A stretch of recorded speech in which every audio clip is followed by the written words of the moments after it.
Hazbin Hotel is a show about redemption.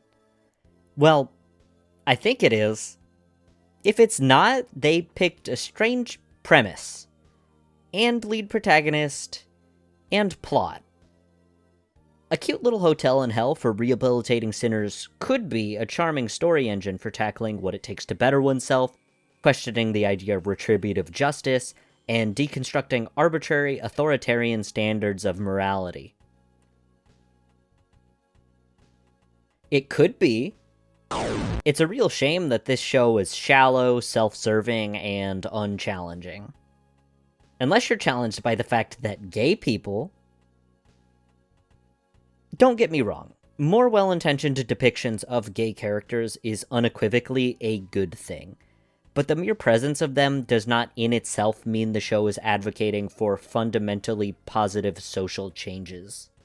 Despite being about redemption and a corrupt heavenly authority, the show fails to challenge oppressive hegemonic systems or address the concept that people who have done wrong can learn to do better.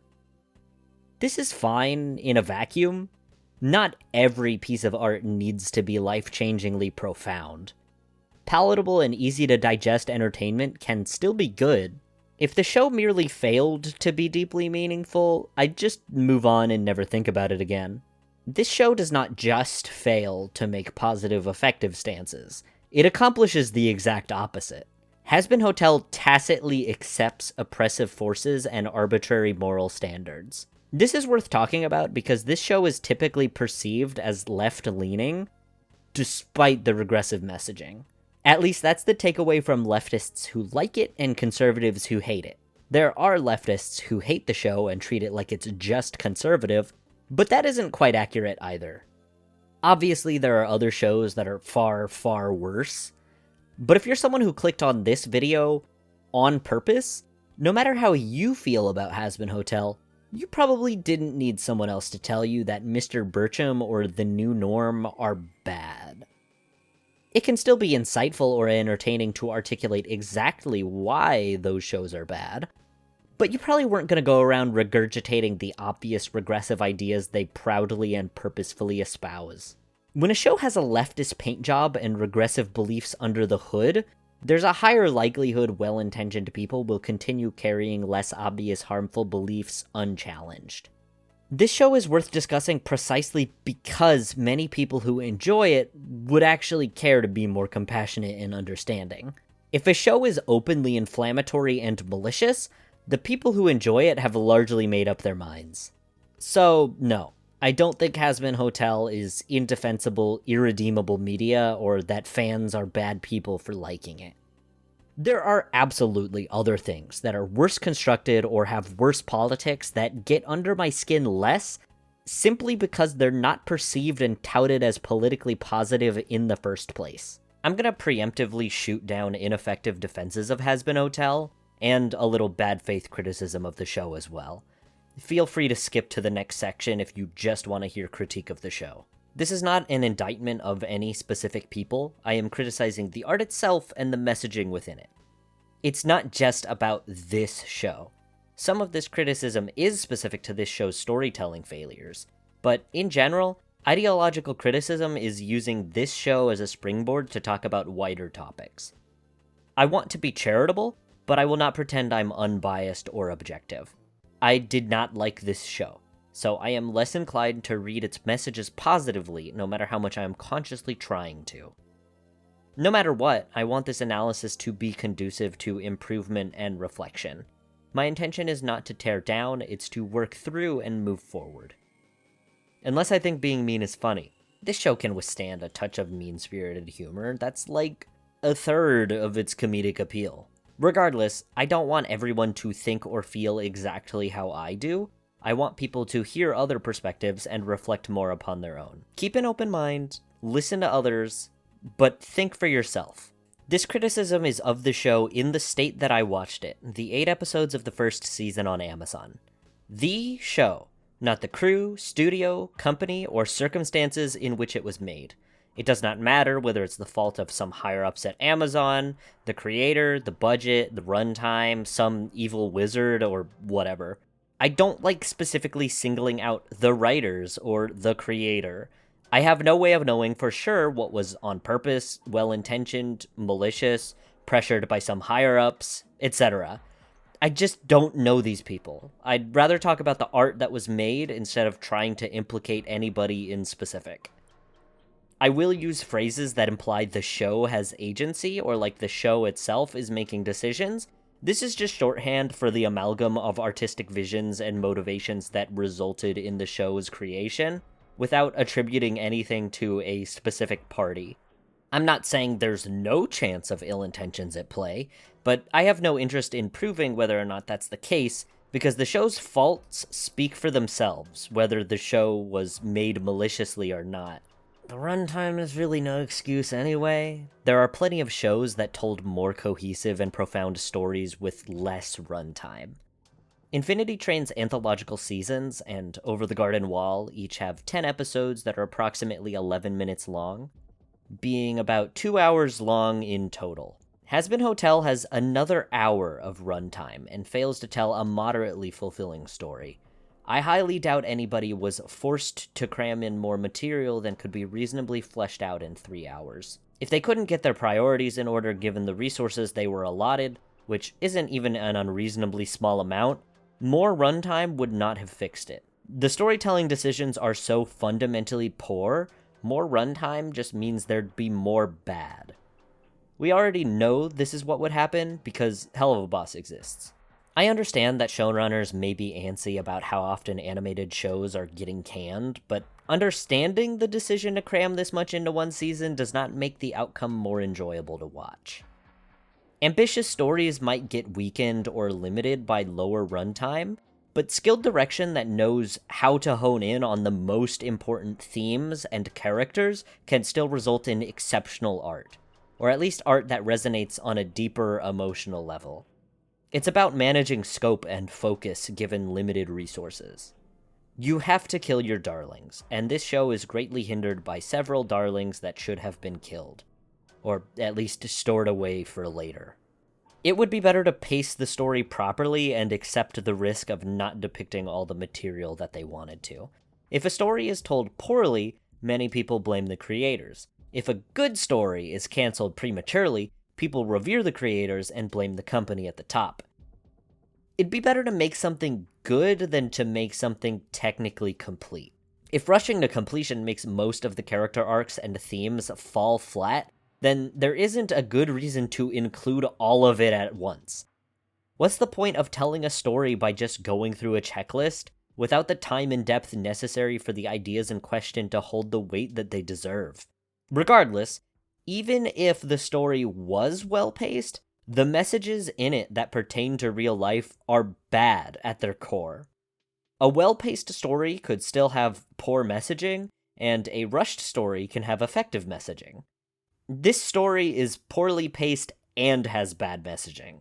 The problems with storytelling are in the foundations. The potential of future improvement does not change what has already been made. A single season of a show should be enjoyable to watch by itself.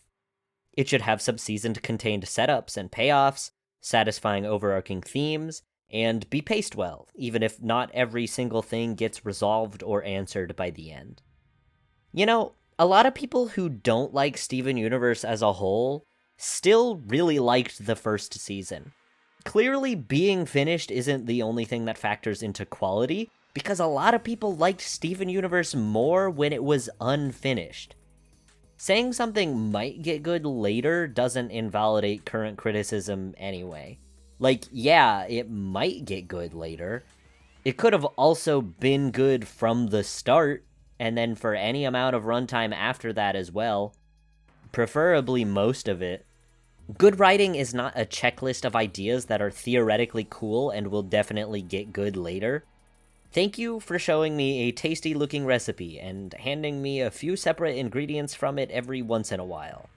I'd like to actually eat dinner, though. I am sick of shows stringing the audience along with intrigue and cool concepts that will not be fulfilled. Can people stop using audience sunk cost as a writing technique? Please? An incomplete journey should be fun and engaging, while it is happening. Season 2 and beyond could be the best collection of art ever made, which it won't be, but even if it was by some miracle, Season 1 would not retroactively become good. Even if Season 1 were totally recontextualized, the actual experience lacks insight and was not particularly entertaining. Pivoting to better politics would shift the trajectory of the first season's events, characterization, and resolutions. There will not be a consistent through line if it does become good later. If Season 2 is out by the time this video actually gets released, I wrote this when only Season 1 was out. I'm hoping this video will hold up as a contained Season 1 analysis, but maybe I'll follow up on this and revisit the series later. I didn't really plan on coming back for Season 2 because I generally like to watch things that actually have a chance of being good, but analyzing the show has still been fun, so I might come back for Season 2. Also, I saw another video with a similar title to this one floating around that came out after I had already written the bulk of this script. I have not watched that video, and there's a good chance we cover the same ground, but I've already been working on this, and I just have to finish it and hope that it's not redundant.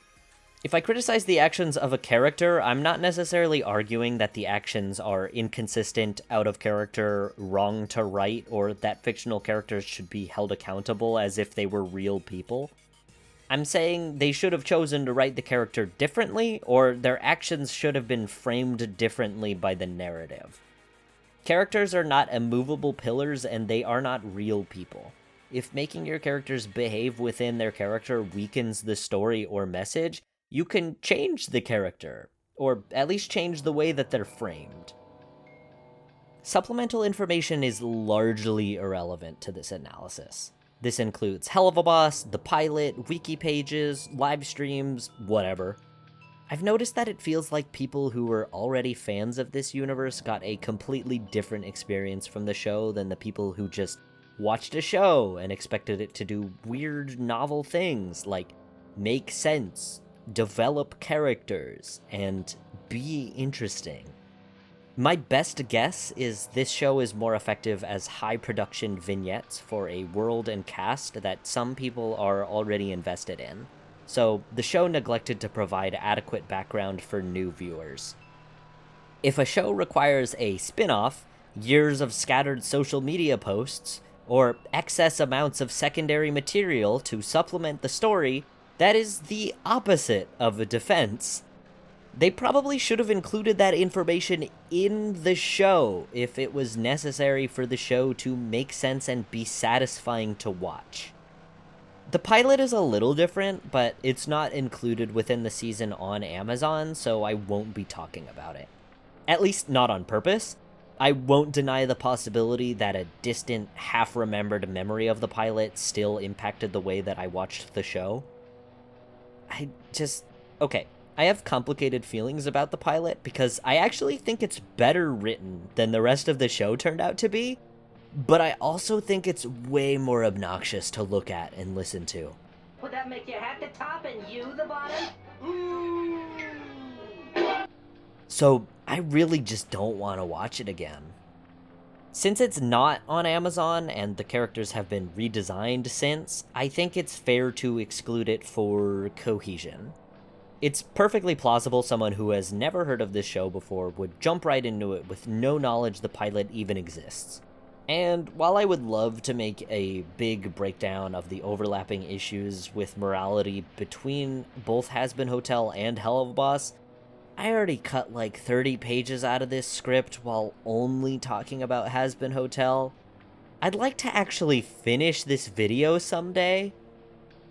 In general, if your defense of this show boils down to reading the wiki, doing mental gymnastics without substantiation from the text, or filling in holes yourself to make the show more fleshed out, just go back to reading all that Hazbin Hotel fanfiction that's better than the show is, instead of telling me about it. What you derived from the show doesn't make it better. It's great that you're able to find enjoyment in something that is weakly constructed. That sounds snide, but I genuinely don't mean it with derision. I do it quite a lot. I like a lot of things that are not very good or have glaring flaws. Nothing gets quite as divorced from the source material as G1 Transformers Yaoi. I have no right to shame you for how you spend your time. I'm not saying this is a bad way to enjoy Hazbin Hotel, or anything for that matter. I'm just saying you shouldn't credit the show for quality and meaning that fans created for themselves. Not everything you deeply love will be the greatest piece of art ever or align one-to-one with your values as a person, and it's fine if it still means the world to you and inspires you. You deserve to have security in your interests. Don't let anybody else take that meaning from you. Still be healthily critical of the things you enjoy, of course, but acknowledging negative parts of stuff you like doesn't have to mean completely abandoning the good that they've brought to your life. I will be indiscriminately discussing major plot events and jumping around the show's timeline, so there will be full spoilers for Season 1. I do my best to provide textual context to substantiate my points so this analysis is comprehensive even if you have not seen the show, but it's likely easier to follow if you have. Especially if, in the spirit of this show, I accidentally forget to include important information. Plus, if you have seen it, that means you can form your own opinion, instead of uncritically parroting someone else's when they tell you something you already wanted to hear. To be clear, I really don't blame you if you don't want to watch the show. I am not encouraging you to watch it. I encourage you to do literally anything else with your time if you do not think you'll enjoy watching this show in some sense, like sprinkling cayenne pepper directly into your eyes. I also don't have any issue if my critique genuinely changes the way someone views the show because they consider this perspective meaningful to their own. I just hate the game of telephone people play when people are too scared to engage with something they have deemed morally bad, yet insist upon righteously hating it. Then they just repeat an opinion they took from a YouTuber, verbatim, while half remembering the source material, if they even engaged with it directly in the first place. A lot of the criticism aimed at this show is absolutely made in bad faith. Many people go into this show already disliking it and work backwards, seeking out reasons to justify the opinion they already decided on. You can hate the show all you want, and I don't care if you hate it without having seen it. You're entitled to dislike and avoid works of fiction for whatever reason you please. But if you're gonna make specific claims about something, especially of the moralizing variety, you should probably back that up. How are we supposed to analyze and criticize stuff we believe is harmful if we can't even look at it and talk about it? Besides, there's so much to legitimately dislike about this show, I promise you do not need to reach and make stuff up. Finally, I shouldn't need to say this, but strongly criticizing something is not advocating for the unexistence of that thing. Despite my efforts as a member of the cancel culture woke mob, stuff I personally think is bad is allowed to exist. I should quit swatting at a swarm of bees. Nothing I could ever say will dissuade obtuse people who adamantly dedicate their time to deliberately misunderstanding others. Charlie, the Princess of Hell as the daughter of Lucifer, wants to prove that sinners can be redeemed and ascend to heaven. Her efforts are spurred on by Heaven annually performing exterminations of Hell's sinners. She wants to save their souls. She believes rehabilitating sinners to send their souls off to heaven would solve Hell's overpopulation problem, and if she could get Heaven to support her cause, then they would cease the exterminations. Hell's population is out of control. The rat situation is taking a toll. We rehab these sinners and cleanse all their souls. And my Hazbin Hotel. Wait, I'm getting ahead of myself. Right, Extermination. I mean, you guys fly down just to kill once a year. It must be annoying to schlep all the way here. If they join you in heaven, that trip disappears. At least, this is how she describes her plans to Heaven's representatives, but she has a tendency to carefully choose her words in an attempt to appeal to the people she's talking to. Yeah. One note. Alistair, I mean, first off, thank you so much for making this. Seriously, amazing. But, maybe the tone is a bit off.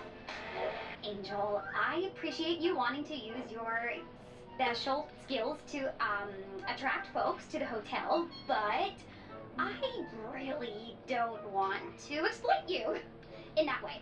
You seem like a smart, well, stand-up guy. Uh-huh. And I know you are the leader of the angels, and you are a big thinker, a revolutionary, a genius. I mean, your words, babe. Who would really love to put his name on something? Fucking love putting my name on shit. Shit's the best. Most of all, she wants to save her people from death. It didn't explain anything about how we're trying to save demons from extermination, which is the whole fucking point.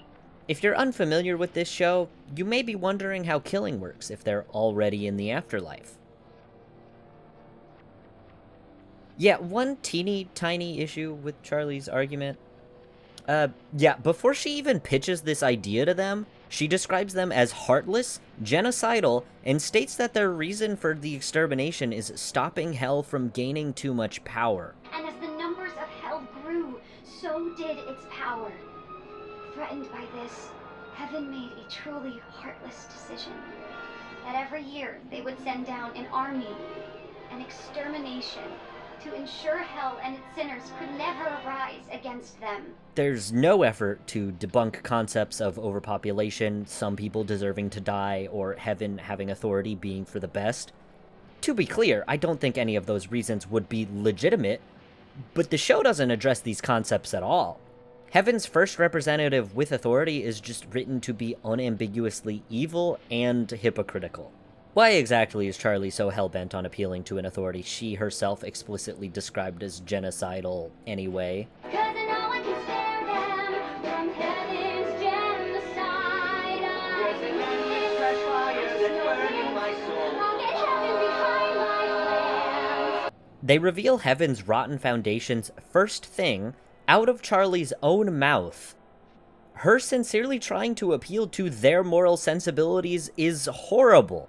The opening exposition dump is a storybook that Charlie is reading, so that doesn't necessarily mean it is a direct reflection of her beliefs. Regardless of if it's her opinion or not, the show still told the audience too much for Charlie's endeavors to look appealing, because this information will color the framing of the show, and the information in question has been proven more or less accurate so far. I think this storybook was just forced, straightforward exposition instead of anything intriguing or unreliable. It's not really character-driven narration at all, but I digress. The plot momentum and Charlie's motives are worsened after she explains her plans to Adam, the previously mentioned authority from Heaven that we get to see first. He's the leader of the Exorcist army conducting the exterminations. Charlie is met with a brick wall, who is openly malicious and sadistic. It's nice to meet you. Totally. Nice to meet you, too. Whoa. Ah, I fucking got you. Did you fucking see that? Good shit. I got you again, bitch! Fucking hilarious! Mr. Adam, sir. Call me Dickmaster. Adam. You know, when you take her out for the 5th time and she still expects you to pay the check, but you're like, hey, I thought you wanted equality! No, our shared problem of overpopulation in hell. Oh, that's not a problem. We got that covered. Luke, how many demons did you kill this year? Got a 275 this year, sir. 275? Whoa! Badass! Awesome job, Danger Tits. No, not awesome. Those are my people. You know that, right? Oh, yeah. That must suck for you. When all said and done, there's the question of fun. And for those of us with divine ordainment, extermination is entertainment. They also establish another of Charlie's beliefs and one of the show's core themes. Charlie believes sinners can get better. That any soul can change. Angels wind up hard to change. Everyone can be redeemed from the evil to the sin. They're bloodthirsty and deranged. But these are souls. Human souls, just the same as the ones you have up in heaven. They are not the same. They had their chance and they earned damnation. You're wrong. Sinners made mistakes, sure, but everyone makes mistakes. Angels don't make mistakes. You really think that? I know that. The difference between her and Heaven doesn't seem to be what better means. Despite facing a plainly malicious authority that she acknowledges is systematically exterminating her people, Charlie's goal after this remains saving sinners by sending them to heaven. The authority that she just confronted. which is systematically exterminating her people. Heaven's malice already makes sending sinners to heaven conceptually unappealing, but Adam being behaviorally indistinguishable from a demon makes it seem physically impossible. His mere existence makes it pretty clear that either someone's behavior does not matter to this universe's afterlife, or the difference between who gets sent where is so rotten that it's not even worth working with at all. If that were the case, Adam probably should have fallen to hell by now.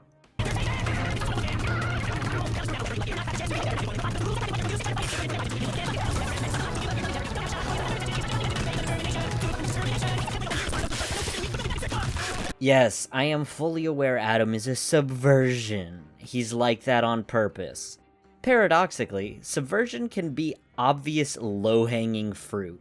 Subversion is not some magical, inherently clever writing move. Adam is not a bad character because he is subverting how you would expect an angel to act. He is a bad character because the way the subversion was executed is bad for the plot and other characters. They made Charlie hopelessly unaware of incredibly obvious information for most of the season, and the plot is strapped to the rails of her ignorance. Even if heaven doesn't dictate where souls are sent, which seems to be somewhat confirmed at the end of the season, and Charlie can get someone sent to heaven without their approval, with an authority figure so unreasonable being the very first representative of heaven we see, why does she still want to send people there? Why is that still the goal? It cannot be meaningfully different if a sadistic murderer holds substantial power and respect. Maybe it's safer and more pleasant being in heaven for an individual, but the system is foundationally rotten. It's really just a band-aid if select individuals get to move up in socioeconomic class or immigrate into a well-off region, while the division between the two realms is arbitrary and harshly enforced. Saving people being exploited by an oppressive class by giving a select few the privilege to assimilate into that class is not aspirational or virtuous. It's actually quite bleak and depressing. Do you see how brilliant this could be if it was on purpose? Do you see this beautifully unfulfilled metaphor? It would not be an inherent problem for Charlie, a character in a position of relative privilege and power, to start off misguided. She could believe going through proper means of fighting oppression within a corrupt system is the right way to do it, at first. The only reason you're still here is because Daddy gave you and your hellborn kind a pardon from an exorcist blade. The idea of someone who benefits from, or is at the very least safe from a corrupt system, being met with rotten foundations upon attempting to fix that system from the inside, could make an incredible story. There's no way this concept was what the show was going for at all. It's just written bad. It's not a problem for Charlie to be naive, but for a sincerely naive protagonist to work, we need to understand where the character is coming from and make them grow when the story calls for it. She is consistently working for a goal that is hopeless and undesirable with far too much genuine framing and uncritical investment, as if the audience is supposed to be on board. We work as a team. I guess I just thought all this would be easier, but we'll figure it out. I'll support your dream, whatever lies in store. More than anything, you've changed my mind. You've touched their hearts, found the good in souls gone bad. We can do this, we can build it. Best hotel that you've ever seen. Plus the bedrooms, we can fill it with more sinners than you can dream. Up to the very end of the season, after it's become more than obvious the afterlife is a rigged, corrupt system that a person cannot reason better results out of, Charlie still believes reasoning with heaven was the correct course of action, and it was her own failure that she was unable to do so. This bloodshed could have been avoided if I convinced heaven to work together. This might be Charlie being too harsh on herself to an irrational extent. This sentiment was met with reassurance and validation of her intentions, and she has a pattern of feeling inadequate and self-deprecating. Even so, when she has described Heaven's actions as genocide, it looks pretty bad for her to frame the situation this way for the entire season up to this point. This is the closing musical number. Leaving negative implications on Charlie's morality aside, the best thing this could be is agonizingly forced character melodrama. This is a bad character arc. If this show was really a gritty exploration of mature subject matter, and the main character is uninformed and in need of deep fundamental growth on purpose, the closing of the first season would not be uncritically reaffirming her poorly motivated actions and propping her up as if she has accomplished anything at all. All she has done so far is flail around with no strong sense of conviction besides being nice in a juvenile, superficial way, and then defend her home from a direct attack. That's not a bad thing, conceptually, but it requires awareness for the path forward from this point and appropriate framing. Okay, so Steven Universe got criticism for the way it handled the redemption of the diamonds.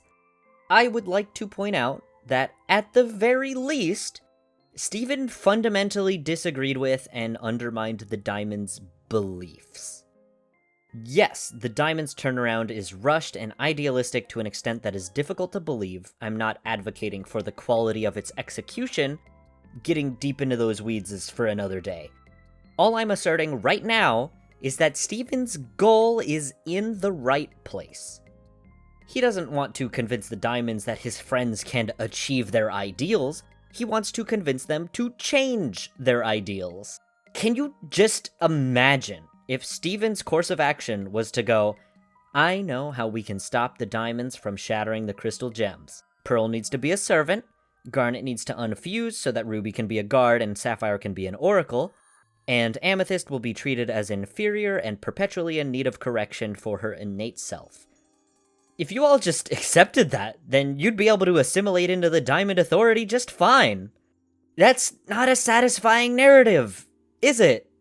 In fact, it'd be incredibly cowardly and regressive. Steven Universe has a portion where the gems perform what's expected of them on Homeworld, and it's clearly just meant to placate the diamonds temporarily.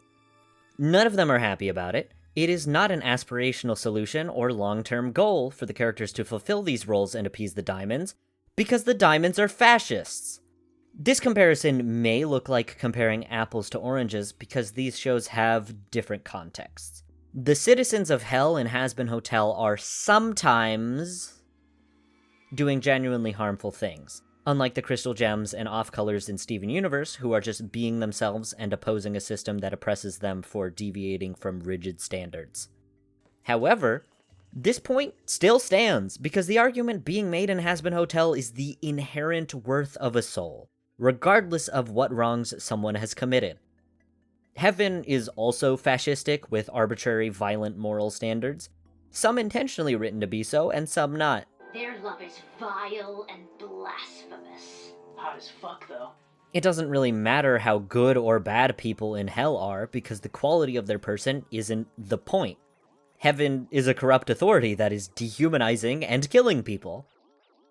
I don't even care if this show's universe really did properly sort good and bad people apart accurately. Clearly it doesn't. That's part of what the show is trying to address. But even if it did, that's such a rotten, conceited concept to write with this little self-awareness. I don't care how bad the people in Hell might be. Separating and confining people to punish and kill them does not become even remotely acceptable just because some or even most people in that group have done genuinely bad things.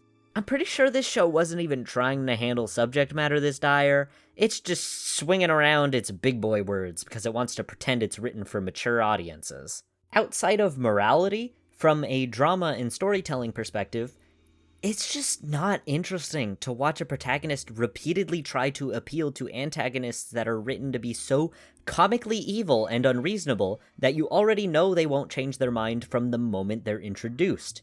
There is no tension or investment in later scenes where she attempts to convince them or laments about being unable to. Sarah, a seraph, is the highest-ranking authority of Heaven we have seen so far. She is less malicious, not motivated by cruelty, but holds a place of privilege that she fears losing. She was only just introduced in the very episode that is meant to finally confront Heaven, and we know that she's not interested in hearing Charlie out either. Well, you failed to control the demon's unrest, and now Lucifer's involved, setting up an audience for his misguided daughter.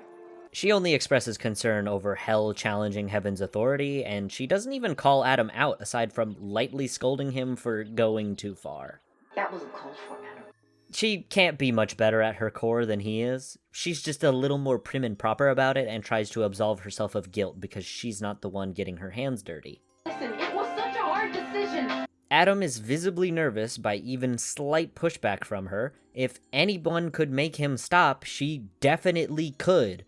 But she doesn't, so we know where her priorities are. She is selfishly following and enforcing authority for the safety of her own. A younger Seraph, Emily, is convinced by Charlie, but she doesn't call the shots, and her being convinced doesn't change the fact that Charlie doesn't have good assertions. Characters are just written to either arbitrarily believe her or not, with no organic character traits or perspectives to give the world depth.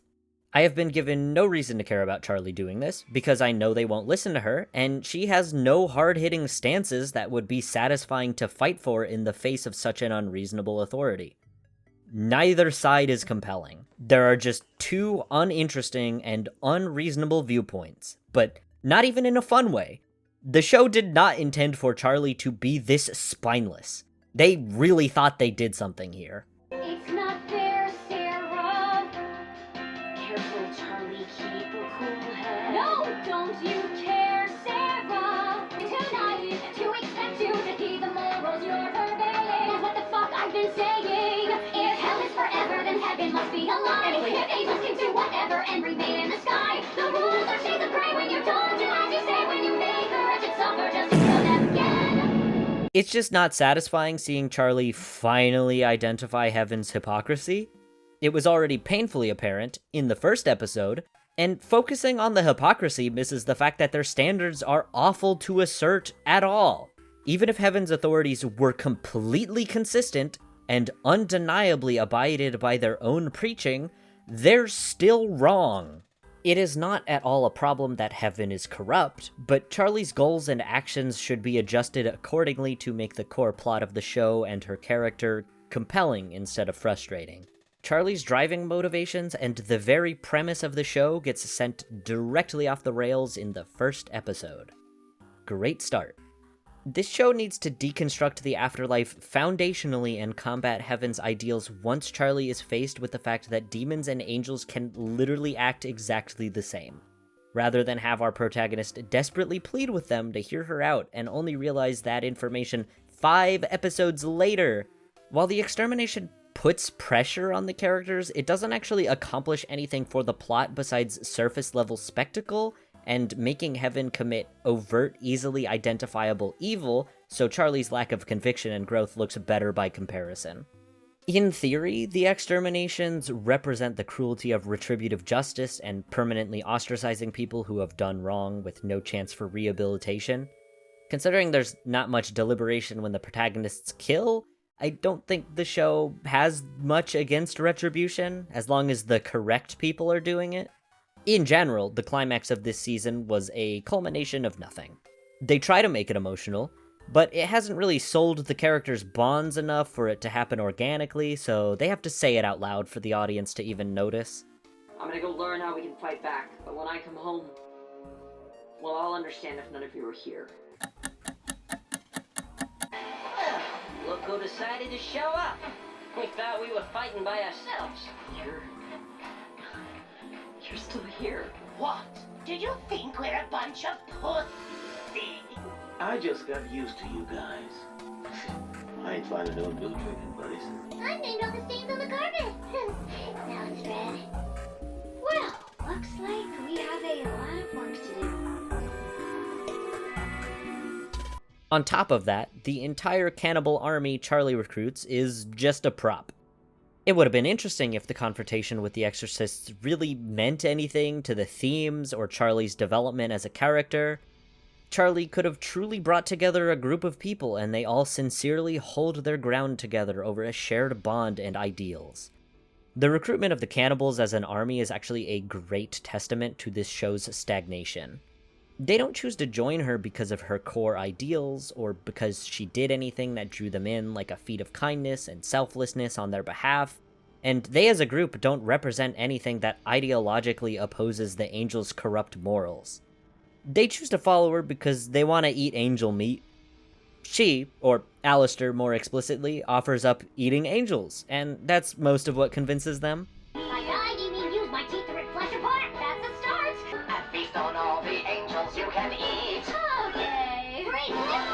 Warriors, we follow your lead.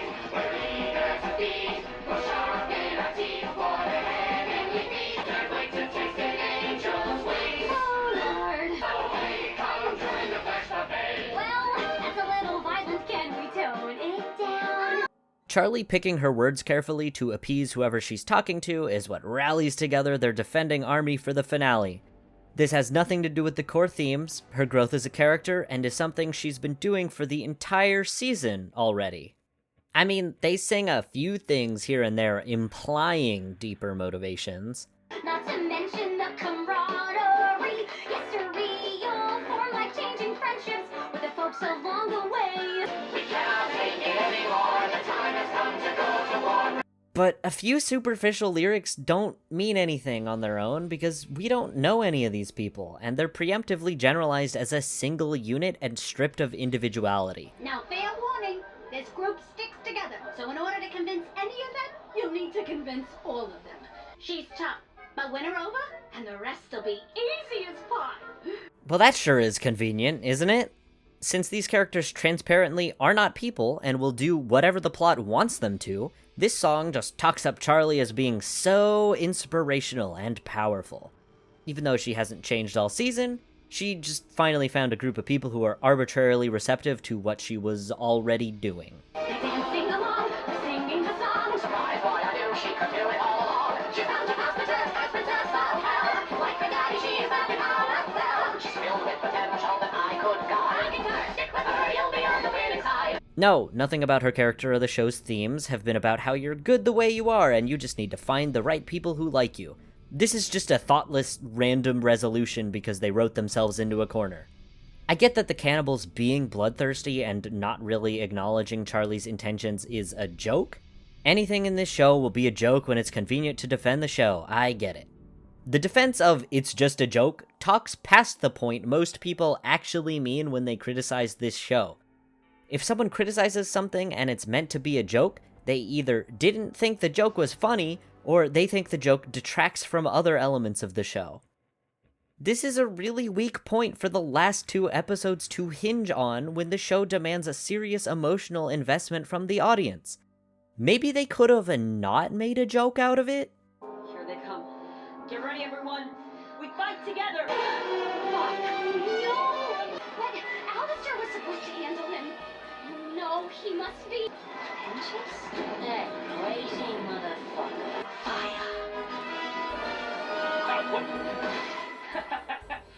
That could have been ugly. You did good, No, buddy. no. Charlie, I'm so sorry. These sinners are my family. Let me go! This fight was cute and all, but it's time to die with the rest of them.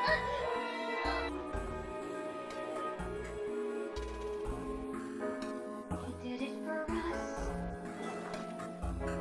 The ultimate sacrifice. He gave me his trust.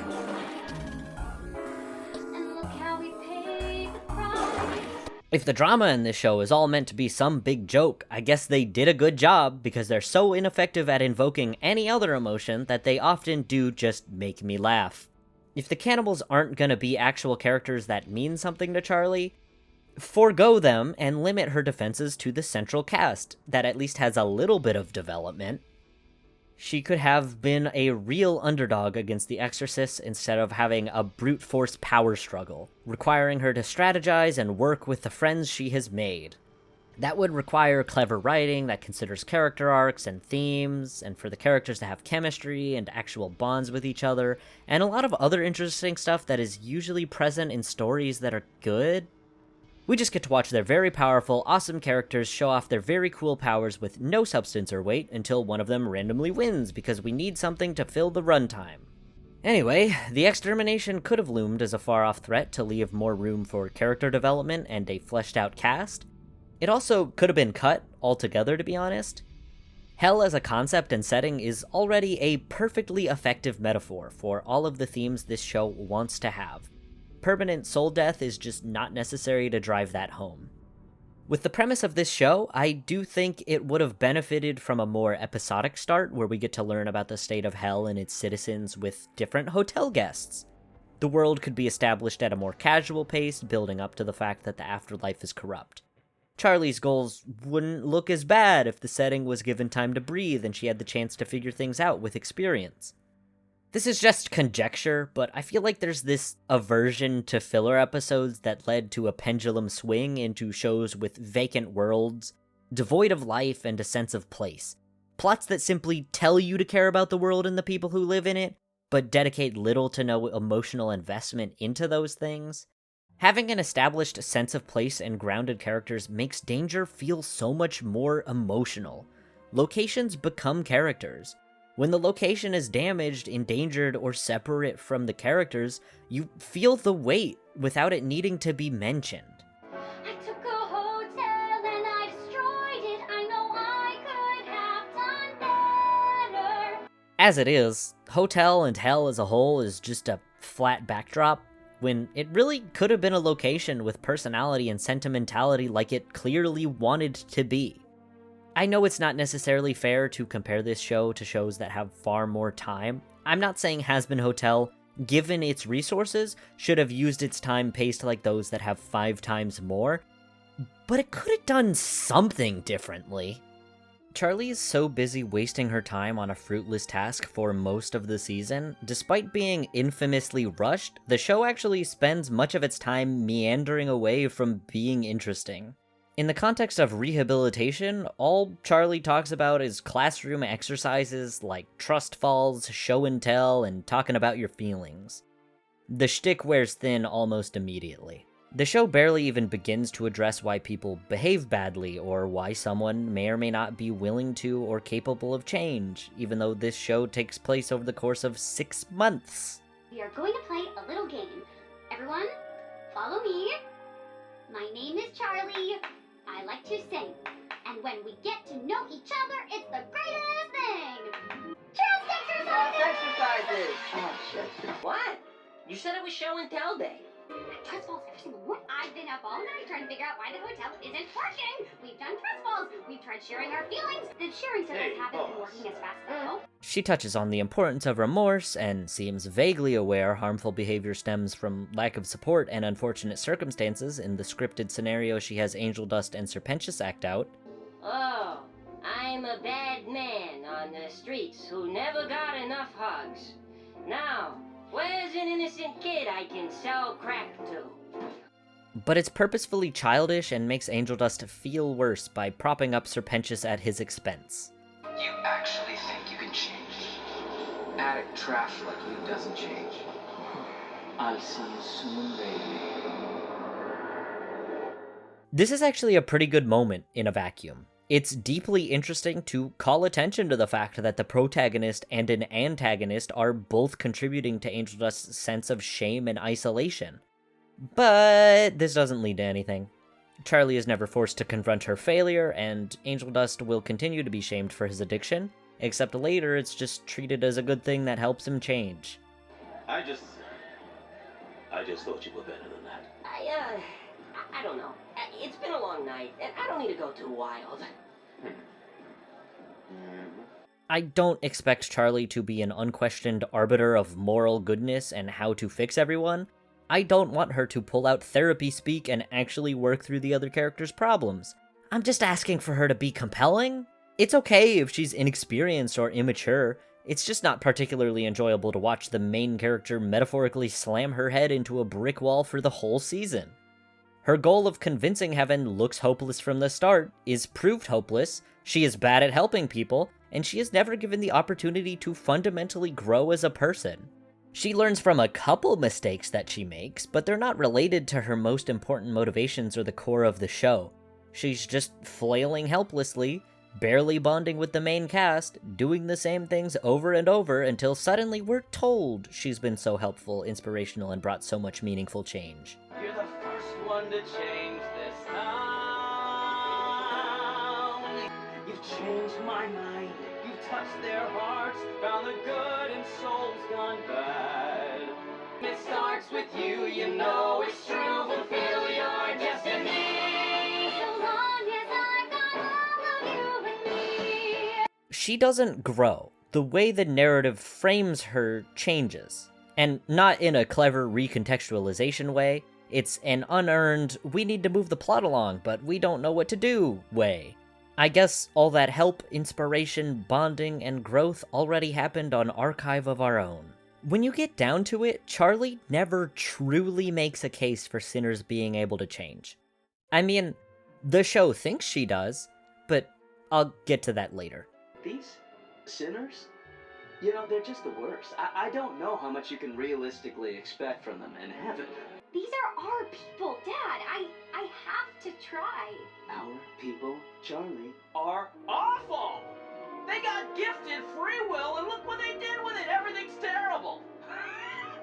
I just don't want you to put yourself on the line for people like that! Jeez, what now? Well, like that. This is exactly what I'm talking about, Charlie. You build something nice, you invite people in and offer them everything, and they just bring violence and chaos to your doorstep. It doesn't matter how well-intentioned you are, they're always gonna disappoint you. Sinners are violent psychopaths, hell-bent on causing as much pain and destruction as they can. There's really no point in trying. Dad, stop! Whenever confronted with people in hell doing bad things, she can't actually say anything on their behalf beyond, but anyone can change. No deeper stances about them being misguided, her seeing the good in everyone, addressing the rotten system that traps them in a cycle, leaving them with no path to form healthier habits, or no matter how bad they are, they don't deserve to be killed. You're wrong. Sinners made mistakes, sure, but everyone makes mistakes. She says some of those things in superficial ways and is generally nice to people, but the ideas are never given depth. You've changed my mind. When she changed Lucifer's mind, she didn't actually do anything to convince him that sinners can change or that she could convince heaven.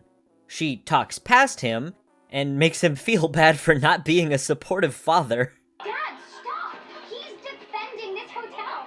It may be a bit more sadistic than I hoped, but he's doing it for me. How come he can have faith in me, but my own father can't?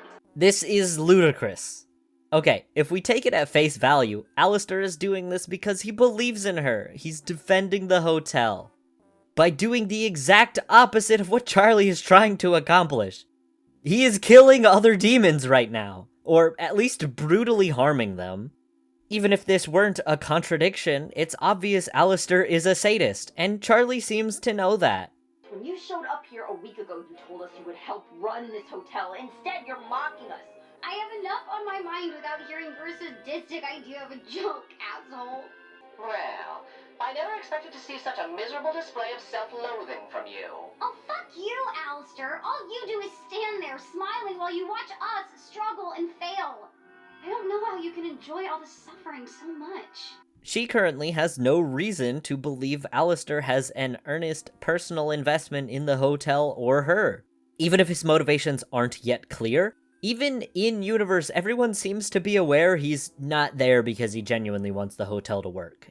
He's a neutral party that the hotel is tentatively and hesitantly reliant on. So the alternative is Charlie just flat out lying to her dad, playing on his ignorance of her life in order to make him feel bad, maybe? That could be a clever character moment of some kind, but it really just looks like she's suddenly willing to believe Alistair is doing this out of the kindness of his heart. It doesn't seem like she's trying to manipulate her dad.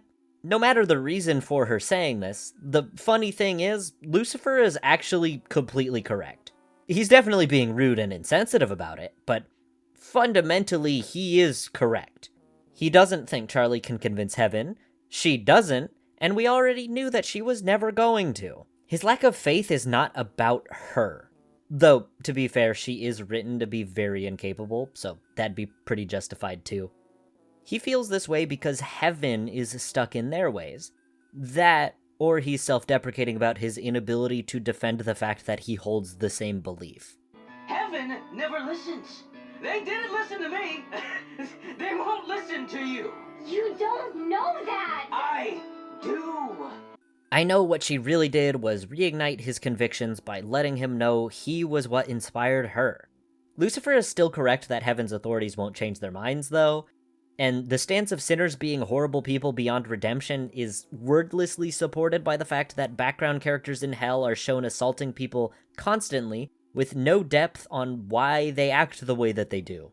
A character asserting a stance, getting told that they're wrong, changing their mind with a grand musical number, then the character's initial stance just being the correct one with no follow-up on any of the ideas presented is not my idea of a character arc or emotional payoff. I'm not saying Lucifer is correct about people being beyond redemption or saving. I'm saying Charlie should be correct. At least about people being able to improve, not about Heaven changing their minds. But the world has been written so that she kind of is just wrong. Also, it's worth bringing up that nothing about their reconciliation addresses the fact that Lucifer is partially responsible for the exterminations. He let the extermination happen to begin with. They just had a meeting and said, go ahead and kill everyone. I mean, I'm assuming this is something they intend on elaborating on later, but actually working through Lucifer's part in the genocide of their own people should have been a pretty important pillar to tackle before just wholeheartedly forgiving him. This universe is a lifeless setting. Not in a purposeful world-building way. Every sinner is just set-dressing or a disposable goon, so protagonists can kill them and no one really cares. Usually it's a point of comedy or comeuppance. Charlie's beliefs could be self-justifying without her needing to argue for it effectively if the show actually let sinners occupying hell be anything more than cardboard cutouts and throwaway gags. Charlie's belief could just be self-evident within the narrative, but it isn't. She doesn't even seem to genuinely like anybody in hell, either. She's showing constant discomfort everywhere she goes. Obviously, you can care about people on a human level without liking them, but her sense of superiority over everyone else without really respecting any of them is pretty degrading. As with most character flaws, this goes unaddressed. If Charlie was a real person, she'd call the cops on a homeless person talking to themselves outside, is what I'm saying. There is such a distinct line between characters you're meant to care about and believe in, villains that are affectionately horrible and you love to hate them, and props that move the story along or pose as physical obstacles. It is very transparent which characters serve what purpose, and it creates a lot of dissonance with the core themes. It's really peculiar to me that no one hesitates to permanently kill exorcists, considering Vaggie was one of them, apparently one of their best, even, which is explained to us with forced expositional dialogue, of course. Do you really think I wouldn't recognize one of my top girls just because you're out of uniform? You were on the front lines. I wouldn't forget a bad bitch like you. It's why I named you after the best thing ever. Vaggie's turnaround is really weak and undercooked. We don't get to see her deeply question the system she upheld for, presumably the entirety of her existence, before she fell. The first and only instance we see of her rejecting the system, she is caught on the spot and cast out of heaven. I guess it sure is easy to completely and utterly abandon the values of abusive authorities that shaped your very being because they assaulted you and exiled you. Don't you guys think it would have been way more interesting if Zuko was a good guy from the start of Avatar? We get to learn about his tragic past in a single flashback, and then he's just unquestionably good, ride or die for Team Avatar from then on out. That'd be a much more iconic redemption arc. Instead of getting to grapple with this past, seeing Vaggie change as a person from who she used to be, or at least given anything to understand how she became who she is today, it's just fully assumed that she has deeply changed since her days of committing genocide. Even though seeing the stages of that process between those 2 points would have been really interesting, I guess that her being angry and violent is meant to be indicative of her past, but it doesn't run that deep. That's just her overall disposition, which is shared by many characters that we see in Hell. It does not necessarily denote genocide-committing soldier. The most we get to see of her inner world and motives is loving Charlie and wanting to protect her and encourage her, which doesn't untangle or address her past, even if it's her trying to make up for it. It kind of looks like she just developed a codependent infatuation with the first person who showed her unconditional kindness and warmth, which could be a very interesting dynamic to explore and is a pretty understandable response to trauma. No, it's not how their relationship is handled. Stop asking. We don't know what she ever thought or felt while she was an exorcist until she's faced with a child in hell, and we immediately get to see her having a sense of humanity and mercy. It would have been pretty interesting to see a gradual and thoughtful interrogation of a system that condemns children to eternal torment, instead of a redemption arc that was effectively forced on the spot without a need for elaboration, but cool. What they're doing's fine, too, I guess. When Charlie finally learns of Vaggy's past, they don't reconcile over it together. Charlie gets to discuss it with a character she just met, who tells us Vaggy is already redeemed, and Charlie's whole thing is forgiving people like that, which we already knew. And Vaggy gets to be lectured on something she extra did not need to hear. Rosie reminds Charlie of her only motivation and personality trait, and Carmilla invents a character arc for Vaggy to have that she did not have before. I know you're thirsting for vengeance, Vaggy, you're out for blood. But you'll only stand a chance if you're out for love. Think of who you care about, particularly out for love.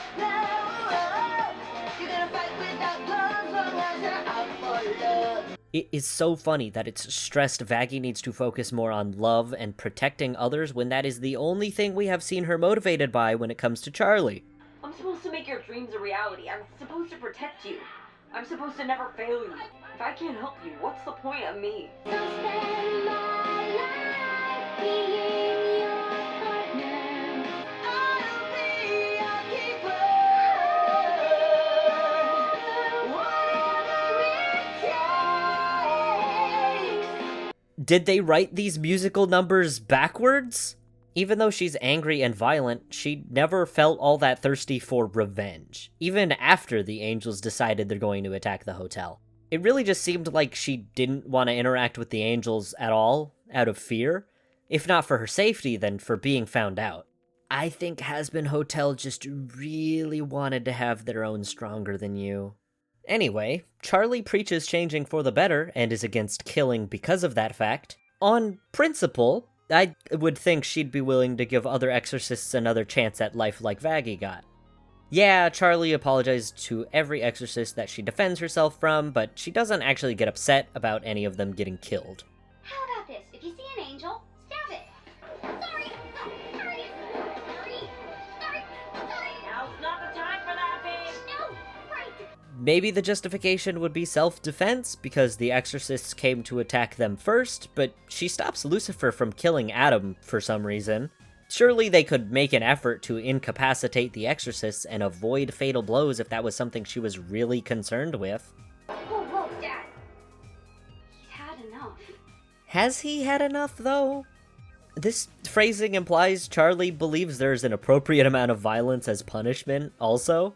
I'm pretty sure this is just a setup for the comic relief to kill him off in a moment, rather than actually being about her morals, though. It's never addressed when or why she draws the line. It's obvious to me, though.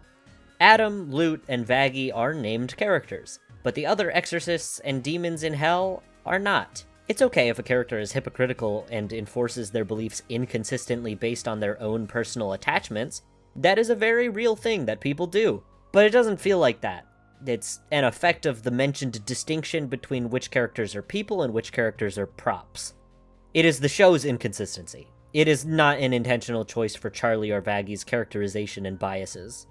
Back on the sinners, though, if the background characters felt like people, it wouldn't be as big of a deal that she can't articulate her reasons to defend them. As is, the world they've placed Charlie into makes her look bad when all she's written to preach is empty platitudes. There's really just not much to Charlie's moral compass besides mean bad, nice good, sex and violence icky. She does not challenge flawed ideas of right and wrong. The show has just made Heaven obnoxiously hypocritical so she can point it out, while still ultimately upholding the same ideals. Okay, I love Heaven! Maggie, did you see the ice cream shop? They had sprinkles made of rainbows! Emily's going to take me to a zoo where all the animals are actually soft. You coming? The main difference is Heaven draws the line to fulfill their idea of good at the time of death, while Charlie doesn't think it's ever too late to be drug-free and only partake in vanilla sex once entering a monogamous relationship. The only cool thing here is to say no to drugs. Now, if you'll excuse me, I'm off to not have sexual intercourse before marriage. Yes! Oh, bravo! Bravo! Wow, Benches, at this rate, you'll be redeemed in no time. Yes, there's meant to be humor in the juxtaposition between Charlie's purity and the graphic setting of hell, I get it. Merely having jokes is not the problem. The problem is making jokes that undermine and flatten a character while still expecting me to take the character's drama seriously. The drama and jokes are both rooted in her morality and goals. Her perpetuation of conservatism does not make me want to root for her, because she is not joking, even if the show is. Despite the joke being at her expense, she doesn't seem expected to change. This is a comedy and drama. The characters matter because you want me to be invested in them. Good comedy dramas have jokes that build characters and are organic results of characters' multifaceted personalities, instead of actively stripping complexity away just to be funny. Ooh, drama. What happened to you? It's who happened to me. And the answer is everyone. Twice. Because I'm having sex with everyone here! Do you ever think maybe she's sensitive about her lack of wings? Just like her lack of tits? Yeah, where are your kids? Angelic weapons? It's that simple? How has no one else figured this out? It's cheap. If you can't keep characters consistent while writing jokes, why should I be expected to care when you want me to take them seriously? Alternatively, if the point is she is bending her ideals to appease Heaven, that's pretty fucked up, isn't it? One must be insincere to escape eternal damnation and move up in the social class of a corrupt system? No, this isn't addressed. There are plenty of options to improve Charlie's character depending on the tone and story progression they're really going for. If the show were just a comedy, especially one meant to be cynical and irreverent, a protagonist being actively horrible works just fine when they're the butt of the joke, or you at least generally aren't expecting the show to deliver much beyond making you laugh. She could start off embodying a kids show character, trying to teach lessons, but grows into more depth and maturity upon realizing she's not dealing with childish problems and is, in fact, dealing with adults who have very layered and complex issues that she is not equipped to handle. This could serve as a meta-commentary on how we interact with fiction through different stages of our lives, or how fiction is written differently based on who the target audience is. She could be way more mature and aware than she lets on, putting on an unassuming facade. This could parallel Angel Dust, where Angel Dust could put on a crude facade and Charlie could put on an innocent one. They could even have more in common beneath their personas, realizing it once they start letting their guards down around each other. This would mesh well with her trying to help other people to distract her from her own problems. There isn't much to suggest that that's what's happening by the way she actually behaves. The only reason we know this at all is because Alistair and Husk basically turn to the camera to inform us of this problem that she apparently has. Come place your fate in her inexperienced hands as she tries to work through her daddy issues by fixing you. Princess is a bleeding heart who wants to solve everybody else's problems except her own. What? No, what? No. You got daddy issues? No, we just have never been close. After he and Mom split, he never really wanted to see me. He calls sometimes, but only if he's bored or needs me to do something. Daddy issues. Without this extra commentary, it just seems like she really wants to help people and is bad at it, completely parallel to her struggles with her father. These actions and emotions do not seem connected to each other. God forbid you depict a character showing their personality and emotions with actions and connections to other characters, like telling a story or writing a character. If you don't just tell me the character's traits by flashing a big neon sign at me, I won't know what's going on. Speaking of, Angel Dust is the first guest at the hotel and gets the most depth out of the entire cast, which isn't that much. He just gets about 3 traits, while most of the other characters get 2. He's a famous porn star who is egotistical and seems to enjoy pushing people's buttons. His flirtatious, provocative persona and drug use are his dissociative ways of coping with having signed away his soul to Valentino, one of Hell's overlords. Overlords are like powerful demons in Hell that own other people's souls, by the way. I think. They clearly have some type of political power. In episode 4, Angel Dust's situation is put in the spotlight and we're given a starting point to his efforts to recovery. In episode 6, yes, 2 episodes later, his improvement as a person is put on trial. While he doesn't pass according to the leaders of heaven, his progress is meant to be legitimate. See? He did everything on your checklist. He was selfless, he stopped Nifty from stealing, and he stuck it to that Mothman! Then why isn't he here then? Yeah, why isn't he here? But she was right, Sarah. She showed us the soul can improve. He saw the light, Sarah. This supposed improvement doesn't land. This show fails to address Angel Dust's sincere wrongdoings, yet also shames him for stuff that isn't even morally wrong to do. Like, okay, he's a little bit of an asshole. He makes unwanted sexual advances on people and makes unsolicited comments about people, subjects others to sexual situations that they did not want. Oh, and he kills people. These are the biggest legitimate problems he has, and they hardly even get addressed. No, sure. And where should I look? In your bedroom, maybe? Under the covers?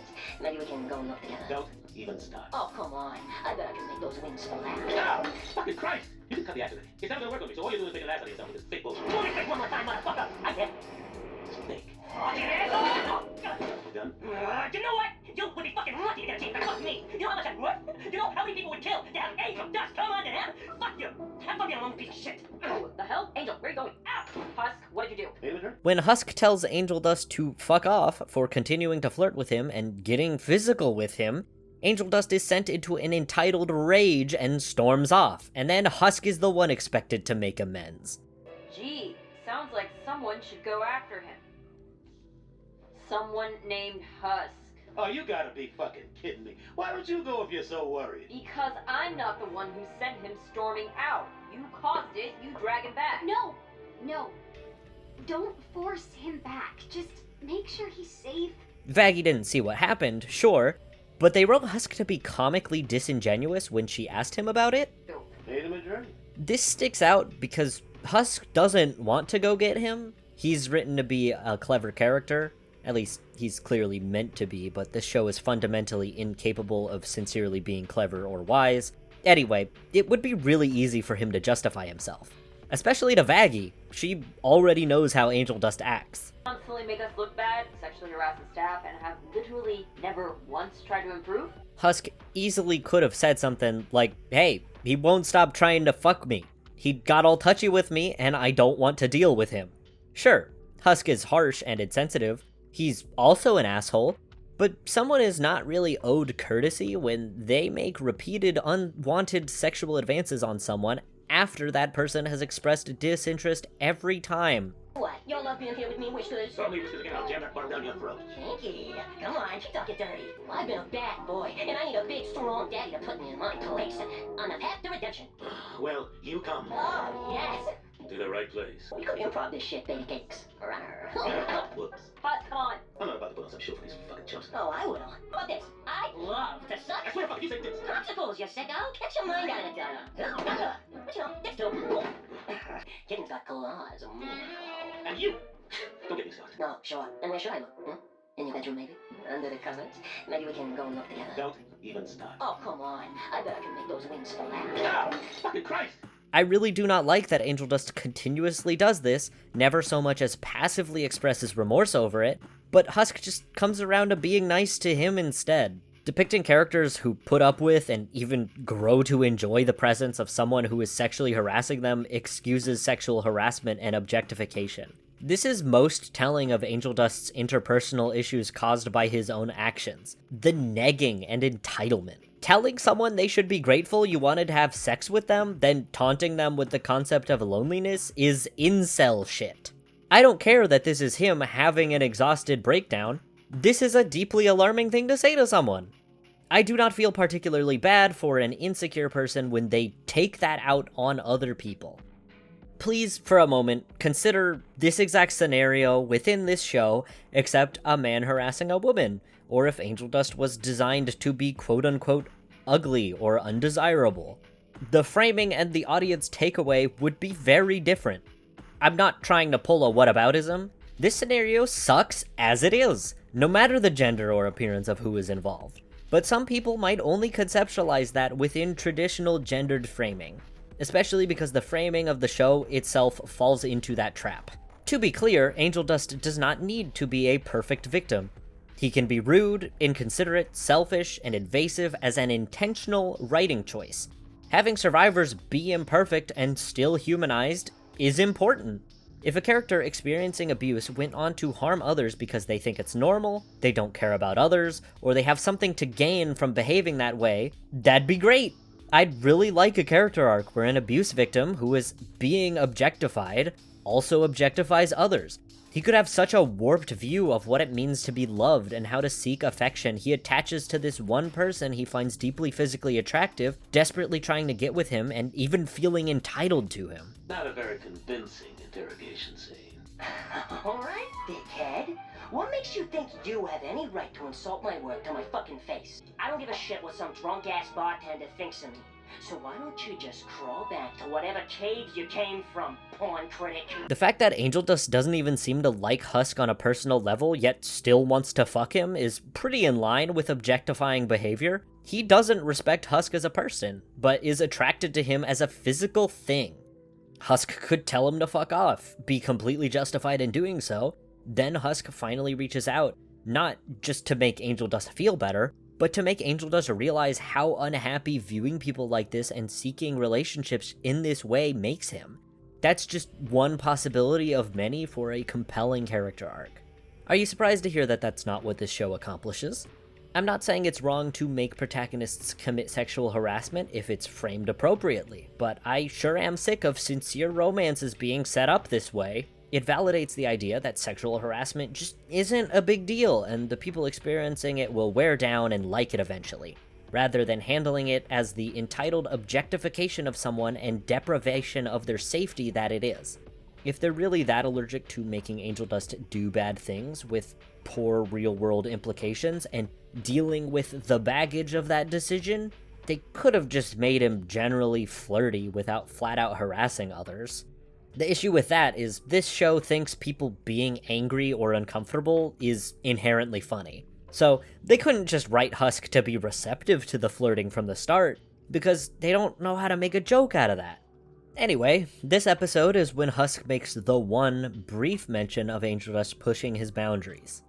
So, now you're gonna act like you give a shit about me? You think after how you treated me, I'm gonna open up to you? Please. Maybe I'd treat you better if you were real, and not some bullshit version of yourself, always pushing my boundaries. Let me tell you, nobody in that hotel cares who you are. How famous, how hot. So you might as well just cut the act. It's not an act! Don't get me started. I see right through you and all this bullshit and how fake you are. Oh, me? Fake? Wow, I had no idea. Guess that's why I'm an actor, dumbass. Call me fake one more time, motherfucker! I did. Fake. Fucking asshole!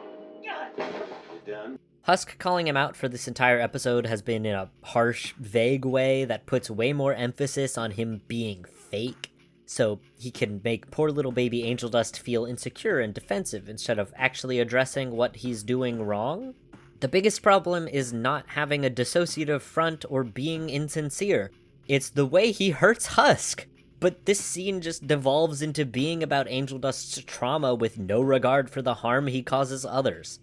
I'm not saying Angel Dust's trauma has to be irrelevant. Angel Dust's behavior could absolutely make sense in relation to his trauma. But the acknowledgement of his trauma should not serve to sweep his wrongdoings under the rug. You could acknowledge both. It would also be fine if characters in this show just organically had flaws and grew without them being explicitly pointed out. I'm not asking for the show to spell out his growth, but this show does spell out his growth. And it's always about the wrong things. Just put a pin in that one. I'm not saying Husk's criticism or treatment of Angel Dust is correct either. I'm saying it very easily could have been. Angel Dust was blatantly wrong in this scenario, and I just don't think sexual harassment and negging is on the same level as being generally rude and insensitive, especially when that rudeness has been a direct response to the reoccurring sexual harassment. If they really wanted it to be a situation where they're both total assholes to each other and make amends, they could have made Husk more unreasonable, but he's consistently a little too correct. This entire ordeal with Angel Dust storming off actually started with Husk being receptive to Angel Dust's struggles.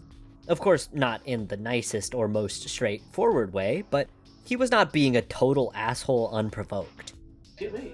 Do you realize this was a big forget? Oh, I forgot. You're the wise old bartender who's seen it all. Get the fuck over yourself and pour me a drink. Look, if you got a problem, you're not gonna find a solution at the bottom of the bottle. I should never been living there a long time. I mean, it's preachy, I'm 12 and this is so deep type dialogue, but this is Husk being nice to someone. Yeah, Husk was being kind of a jerk earlier in this episode, relatively unprovoked, but he's also kind of right about that too, even if it's rude. Not a very convincing interrogation scene. Alright, dickhead. What makes you think you have any right to insult my work to my fucking face? You really gonna sit there and act like these scripts ain't hot garbage? Fuck you. This is classy art. The show primed Angel Dust to look petulant and oversensitive by not framing Angel Dust's passions seriously. When it comes to Angel Dust's sex work, the show doesn't treat sex work in itself as a flaw, I think. Angel Dust himself does seem to genuinely enjoy his work and be proud of it. I'm showing you my best film, and I'm telling you that it scored me a win over that bitch Tiffany Titfucker. But his circumstances are exploitative and abusive. Angel Dust is not allowed to stop if he wanted to. The fact that he likes the work he does sometimes does not make his situation acceptable. But that experience is not unique to sex work. Many people who like their jobs have days where they do not want to do them, but they have no other choice, because money and being alive. Something to be mindful about regarding this topic has been explained in detail by Vera from Council of Geeks. To try and summarize and expand upon her point, it's a distinct trend in fiction that the primary way in which sex workers are humanized, if they get to be humanized at all, is in a way that removes the sex worker's agency and implicates sex work specifically as uniquely harmful. Of course, sex work can indeed have toxic, coercive, and generally unhealthy work conditions. But any job can. And they often do. Vera brings up, all labor is coercive if you need to work in order to live.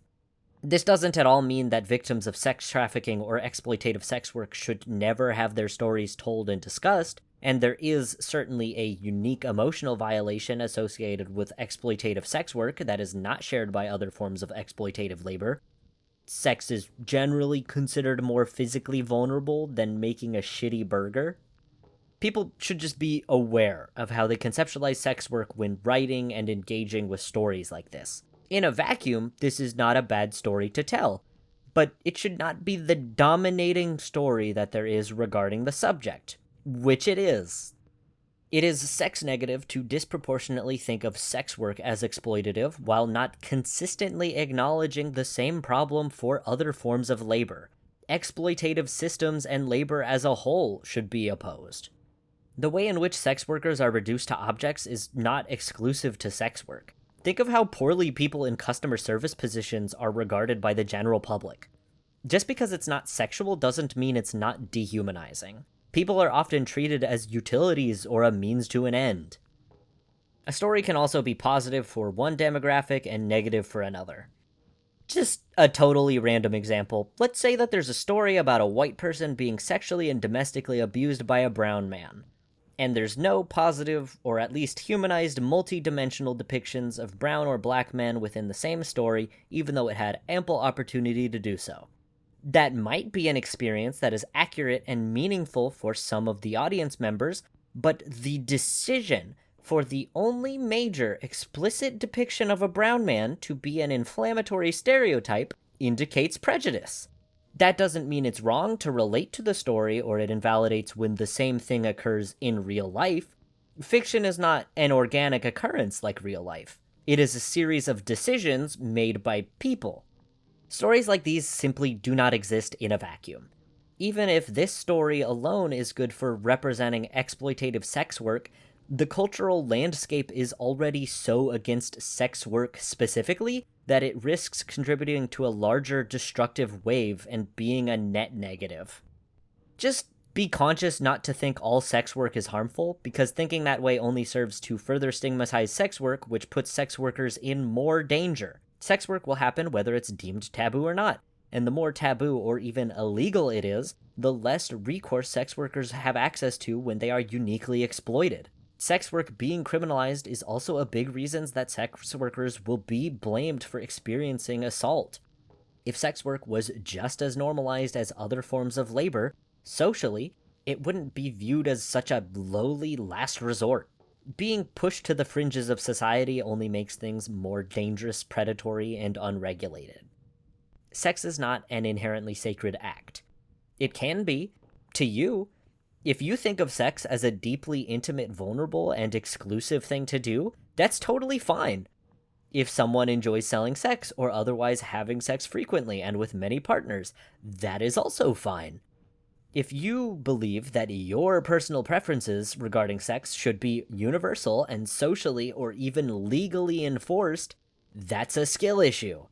I should mention that some sex workers do wholly dislike doing sex work, or are at least neutral to it, and are indeed doing it as a last resort. A lot of queer and disabled people are in that situation. It is an important phenomenon to be aware of. However, focusing in so hard on trying to rid the world of sex work and shaming the people who do it leaves those people with no options at all, or other shitty ones. Maybe we could advocate for better, more equitable economic and social conditions so no one is in that situation to begin with, instead of just restricting people's options even more than they already are.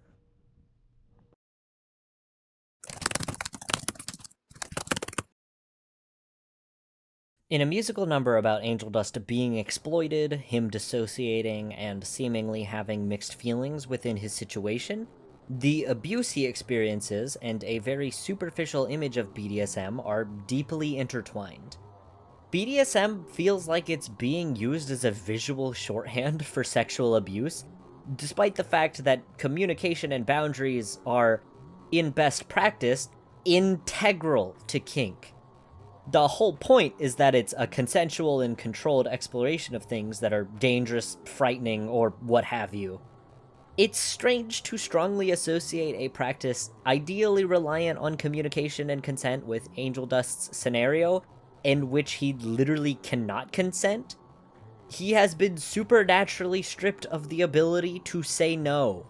Strongly connecting sex trafficking with BDSM without any positive portrayal of kink within the show looks a bit anti-kink. I know abusive people also practice kink, and practice kink poorly. You don't need to tell me this. Refer to the point I already made. Even if this story alone is good for representing exploitative BDSM, the cultural landscape is already so against BDSM specifically that it risks contributing to a larger destructive wave and being a net negative. These concerns could be remedied later if Angel Dust continues partaking in sex work and kink of his own volition after Valentino is dealt with, making it clear abusive forces are the problem. This is the thing I'm most willing to believe could be corrected later, but I still think this is a very rocky start for the show to have on the subject. We should be seeing those sex and kink-positive threads in the story starting by now, even if they're not tied yet, but those threads are very thin. As of Season 1, every single depiction of kink in this show is frowned upon by other major characters, if not outright abusive, and these ideas go unchallenged. Angel! What the actual fuck? It's, very honest. Oh. Ew. Okay, enough of that. Angel, what the fuck? Calm down. He's into this waterboarding shit now. I don't know, it's a king. Whenever Angel Dust brings up porn or kink to the other characters, they're disgusted. Besides Nifty, who is supposed to be a little freak gremlin and is almost exclusively used as comic relief by making other characters uncomfortable. You know, it'd be pretty nice if Nifty and Angel Dust got to actually bond over having interest in kink, but Nifty isn't written to be a person. So, oh well. The other characters are sex-negative and anti-kink, or Angel Dust is disregarding their boundaries, as he is known to do. Maybe it's both. Either way, it doesn't feel like this show is wholeheartedly embracing sex and kink. It kind of feels like the show is ashamed of itself. What makes you think anyone would be into this? If Charlie and Vaggie are purposefully written to be sex-negative or anti-kink, that's something to be addressed. It's a glaring flaw in characters that claim to be and are generally revered by the show itself as righteous, because what they are trying to achieve is consistently very undesirable. If the point is Angel Dust's lack of respect for others, I feel like referring to the practice itself as disgusting isn't really the best way to point out that problem. If someone dislikes kink, this show will probably make them uncomfortable and reinforce the reasons they think they should dislike it. If someone is already acquainted with kink, they're getting bitches instead of watching Hazbin Hotel. At best, it's just a really milquetoast, superficial portrayal, hitting that perfect sweet spot for the people who just learned about fuzzy handcuffs and think that making a scissoring motion with your fingers is how you prep for anal. Sex aside, Angel Dust is somewhat violent and temperamental. But this is basically celebrated? Again, background characters are props. They're meaningless and expendable. There is no narrative weight when he kills people. As far as the show is concerned, these people must either functionally not be characters, or maybe they're intended to be beyond redemption within the narrative. That was something I didn't expect to see. Like I said, you don't know me. Sex ain't the only thing I'm good at. Good to know. Cause this guy ain't that bad. The only times we see him kill is out of self-defense anyway, which most people probably don't see as too much of a problem, especially in a cartoon. I have a lot of thoughts regarding violence and killing, realistically speaking, but in the context of a cartoon, expendable baddies are par for the course, so I'm not gonna act like the show is advocating for capital punishment, at least not from this detail on its own. That being said, it is a little bit inconsistent to have the major conflict centered around killing sinners in hell being bad, but the protagonists are just shown killing people, or wanting to kill them. Charlie's response to this death is certainly not accepting it, but it's still quite understated considering her biggest motivation. If we just kill him, shoot him and spill his blood. That's an option you could choose. Works for us. It may be a bit more sadistic than I hoped, but he's doing it for me. How about this? If you see an angel, stab it. Whoa! Hey, you got something sticking out of your thing there. Nifty! So, is killing people a big deal or not? I've been touching on this here and there. This is a problem the show has in general, where it wants us to care about the fact that heaven is killing these people, but there are so many flat characters in hell that get killed and nobody cares. Apparently, they're not permadead, and the only thing that can kill them for realsies is angelic weapons. But I already said I'm not using social media or fandom wiki or Hell of a Boss or whatever the fuck this factoid came from to make the narrative framing feel consistent. I don't even know where this information is confirmed, and I don't care because it sure as hell is not in the show. But he tore up my best motto, and you know the show can't wait for that unlucky bitch to pull herself back together. Some people say this dialogue establishes this detail, but it's a single line that's pretty easy to miss or straight up interpret as a joke. I'd be more willing to see this as a reasonably integrated detail if we saw the model's decapitated head still speaking and moving around, or something else to concretely show us Hell's citizens are unable to be killed by each other. Plus, maybe more than one instance. Alistair could have seriously, completely maimed Serpentius, and he could come back later, reformed. That'd reinforce this concept even more in the very same episode, and it could be funny. Using humor to strengthen the world building isn't something this show knows how to do, though. This detail is just not distinct enough. It's not some masterful, subtle storytelling to just completely fucking fail at communicating important information. Pulling shit out of your ass is not subtext. There's other lines and visuals in both serious and joking contexts that would imply that there are material consequences for death or mortal injury, even caused by other sinners. Know that they're more of an acquired taste. If I looked at hold, I do revel in. I have killed bitches for less than this attitude you're giving me. And I may have stolen a car. And crashed it. Into the loan shark's girlfriend, but that bitch had it coming. Drink or I'll fucking kill you. I said I'll fucking kill you. Excuse me. And I will. Also, they unambiguously kill angels for real. That's like a big point. They're trying to figure out how an angel got killed, and then they acquire the means to do it. Before you found out about me, did you know angels could be harmed? No. You couldn't even let her figure this one out for herself? Did you guys forget?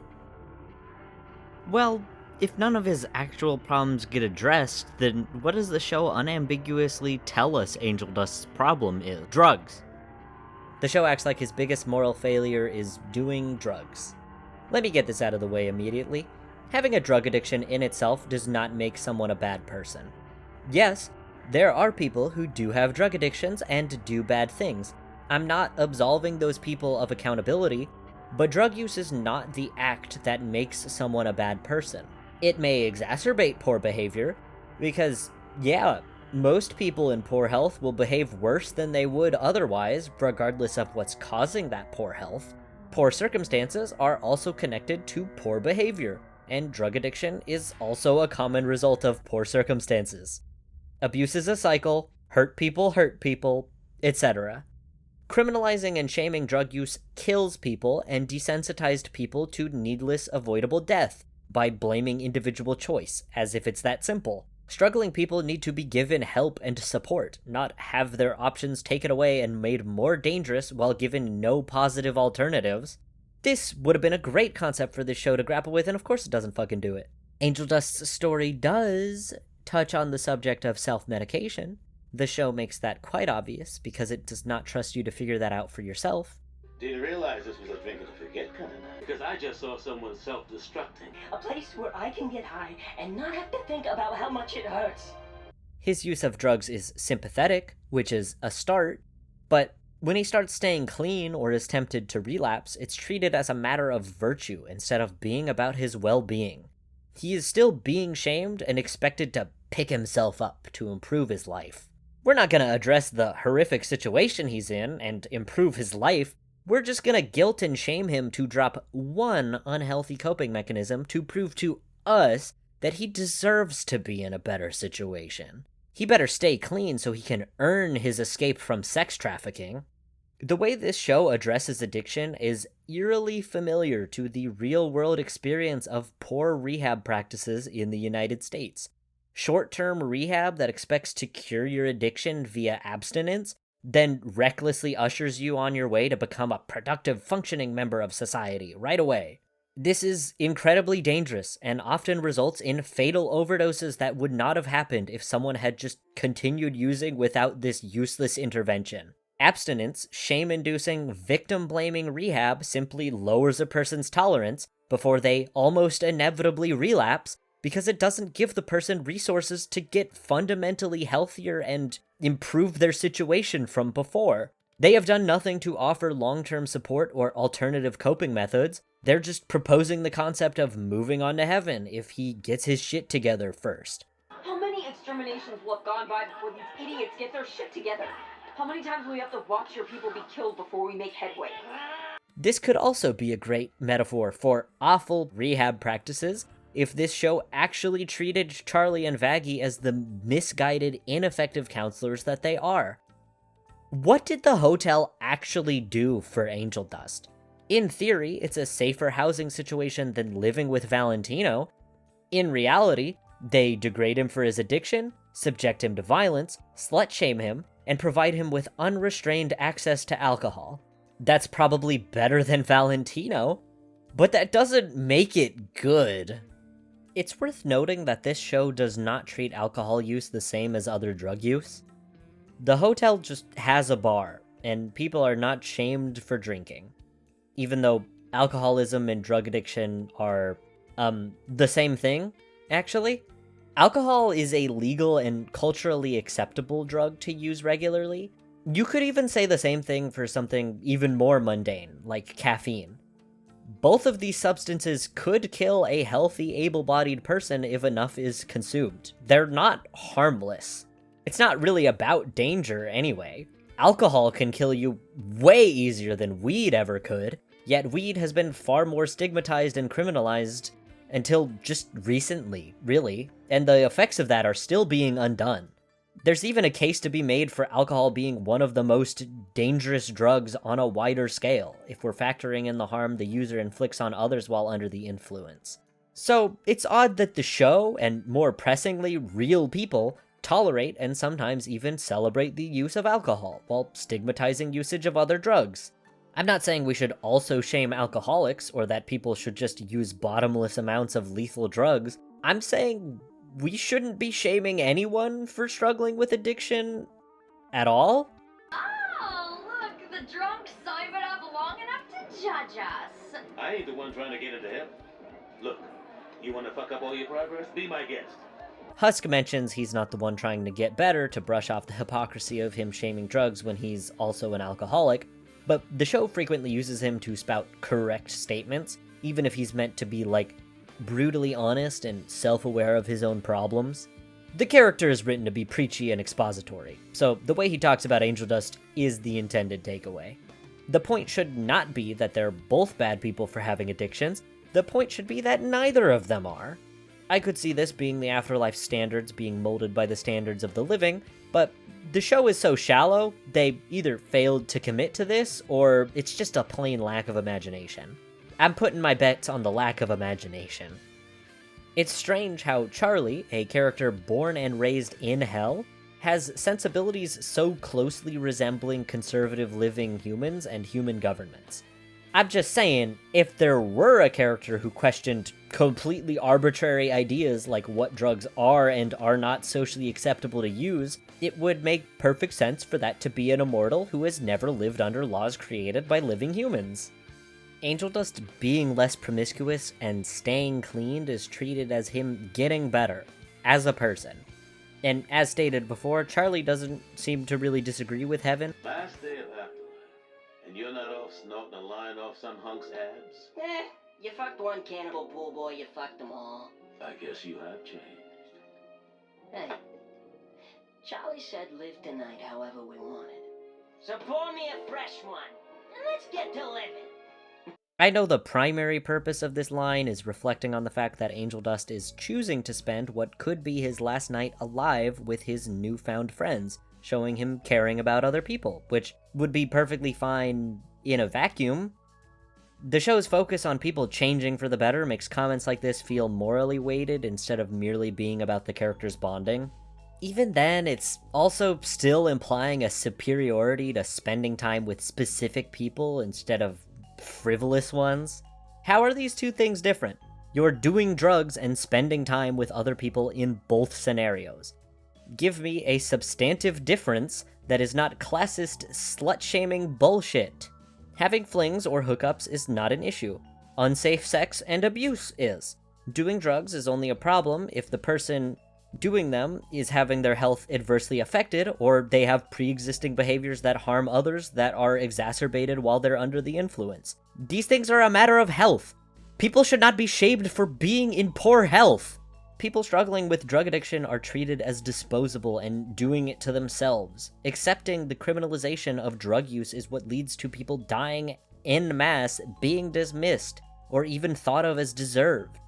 Expecting someone with a drug addiction to just pick themselves up and stop without even bothering to improve the circumstances surrounding and influencing their addiction is individualist bullshit.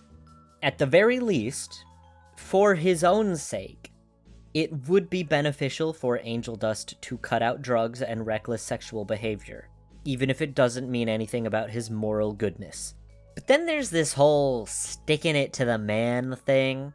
During the trial in Heaven's Court, Adam gives a little list of what he thinks should get someone into heaven. Act selfless, don't steal, stick it to the man. Are you fucking serious? Even though the show acknowledges the list is juvenile, they basically follow it and play it straight for some reason anyway. Sure, it's a joke, but it's still going to carry a pivotal moment in Angel Dust's alleged character arc, and it's not funny. Acting selfless and not stealing are whatever, sure. Though, there is a bit more complexity to theft that I won't get into because it's just not relevant to this show. When it comes to the point of sticking it to the man in question is Valentino. The overlord who owns Angel Dust's soul and could presumably subject him to fates worse than death, or at the very least has the ability to ramp up abuse anytime with no pushback. Angel Dust starts off protecting Nifty from Valentino, which is conceptually noble. The confrontation escalates and Valentino hits him, then promises to make him pay for it tomorrow.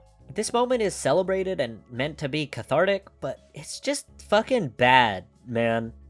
A survivor having the resilience to stand up to their abuser can be a great step for a character in terms of their personal recovery, growth, and catharsis. But it's by no means an expectation, or the right answer for everyone. It would be equally reasonable for someone to avoid their abuser to keep themselves safe. This is not helped by the fact that Valentino preying on Nifty feels more like a joke than a genuine threat. Valentino is just as often portrayed as a pathetic, stupid loser and a walking sex joke as he is a serious threat, and Nifty is exclusively used for comic relief. Even if Valentino tried to strike a deal with her, the tone of these characters together points to some sort of Looney Tunes scenario. Regardless, it would not be Angel Dust's fault if Valentino were to hurt somebody else. That wrongdoing would be entirely in Valentino's hands. And no one in their right mind should be blaming Angel Dust if he stayed out of it to keep himself safe. As long as he's not actively throwing people under the bus for his own gain or safety, which he isn't, his position in this scenario is morally neutral. People generally don't expect abuse victims who are presently at the complete and total mercy of their abuser to go out of their way and save other people from their abuser, and then blame the victim, or even believe the victim to be complacent when the abuser hurts more people. To be clear, I'm not blaming Angel Dust for Valentino's violence and threats against him. It is not his fault that Valentino retaliates. It's just very typical for abusers to escalate upon being confronted. So it'd be fair for a victim to try and avoid that outcome when you know an abusive person will behave a certain way. This moment is really not helped by Adam's stupid list. Why was this bit that was introduced as shit pulled from the ass suddenly played as sincere? This moment could be strong if it was simply a character moment for Angel Dust to finally prioritize the well-being of someone else at the expense of himself. It is not ethically superior to prioritize others at your own expense, but it is emotionally meaningful for character development and bonding. I'm not saying it's a bad thing for him to do, but within the framework of sticking it to the man, it just doesn't say anything about how good of a person he is. It'd also be more emotionally impactful if Nifty was ever given emotional investment by the story, but she is merely a prop to set up Angel Dust's big moment. To make this a stronger character-driven moment, if they're gonna keep Nifty relegated to Chaos Gremlin comic relief, it'd work really well if Charlie was in her place instead. Of course, this would require an amount of reworking the characters and plot up to this point for her to be present here instead of in heaven, but none of those moments were any good anyway, so it's a really easy sacrifice to make. The hotel's staff and clients could go out for a night on the town together. Charlie is stressed about the impending extermination, lack of success with the hotel, her own insecurities, any number of things really, and she could get wasted. She understands Angel Dust on a personal level, knowing the enticement to cope in ways that are detrimental to your health. Maybe she winds up dancing and singing, partying with people, and she winds up in reach of Valentino. The V's have had their eyes on her and her hotel since Alistair's involvement. Finding a way to prey on her insecurities while she's inebriated is a perfect opportunity to get their hands on her soul. He'd try to convince her the V's could help her and her hotel in some way, at a cost. In her intoxicated, desperate tunnel vision, she almost accepts, but Angel Dust rips her away, telling Valentino off. Valentino restrains himself and quietly sweet-talks about the amount of power they could both have if Charlie's soul was under the V's control. But Angel Dust stands against it, leading to Valentino scolding him for the opportunity he squandered and alluding to future punishment behind closed doors. Valentino could hold back getting physical in the moment, and the show could have him actually have an effective, manipulative, and charismatic facade to try and get Charlie again later. Charlie could piece things together on her own and realize what she almost agreed to from how Angel Dust has talked about Valentino in the past, and she realizes what Angel Dust did for her. She could retaliate against Valentino, giving us a glimpse of what she's willing to do for the people she cares about, giving us a concrete reason for Valentino to be afraid of pulling Angel Dust away from the hotel. Missed potential for a character moment aside, if you're gonna play the concept of sticking it to the man as moral judgment, it would work in a scenario where someone is in a place of privilege at the expense of others, and stands to lose that by taking down an abusive authority whose power benefits or protects them. This would show someone's conviction is more important to them than their personal comfort and luxury, and refusing to change would be complicit in harm. Angel Dust confronting Valentino simply does not showcase his refined ethics in this way, because he is at Valentino's mercy. He is a victim of this authority. What made Angel Dust better as a person? Being less promiscuous, avoiding drugs, besides alcohol, and standing up to his abuser who still has all of the power in the world over him and openly intends to use that against him. Okay, he is shown to be more caring and considerate of people, which is great and all, but if this show wanted to be more about personal growth instead of moral improvement, maybe they shouldn't have wasted so much time on the concept of redeeming sinners specifically to get them into heaven, and they should have actually written good characters. I don't think Angel Dust having less sex and doing less drugs is what made him nicer either. Does this show know anything about withdrawal? It can take years to recover from the effects of drugs and stay clean, while suffering from the physical and mental anguish of withdrawal the entire time. If Angel Dust's rude, inappropriate, and violent behavior are really related to his trauma and substance abuse, he would probably have a period of getting worse before getting better. This could have been a challenging and meaningful subject to tackle with grace if this show really wanted to be mature and complex. Sadly, this show does not like to challenge the audience. It just likes to jingle keys of validation at liberals and throw middle fingers at conservatives. That's as deep as it gets.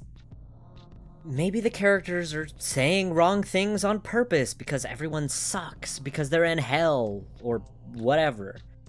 Yeah, it's in hell, everyone's a bad person, everything is just a joke, this character development came to me in a dream, all criticism is invalid because XYZ. Except for all the things that they do and say that I personally agree with and are framed as good things. I'll admit consent is a good name for a sex club. I'm grateful you're my daughter more than anything. I'll be your keeper. Whatever it takes. Time to lose yourself, love and excuse yourself. Left open, baby. Play your card, be who you are. Did you just call these cunts your friends? Well, that was my job. There's room for everyone. Isn't that silly hotel of yours all about redemption? Yes, perhaps this girl was trying to redeem herself too. It can be difficult to admit to things you're not proud of, especially if those things hurt the ones you love. She fucked up, sure.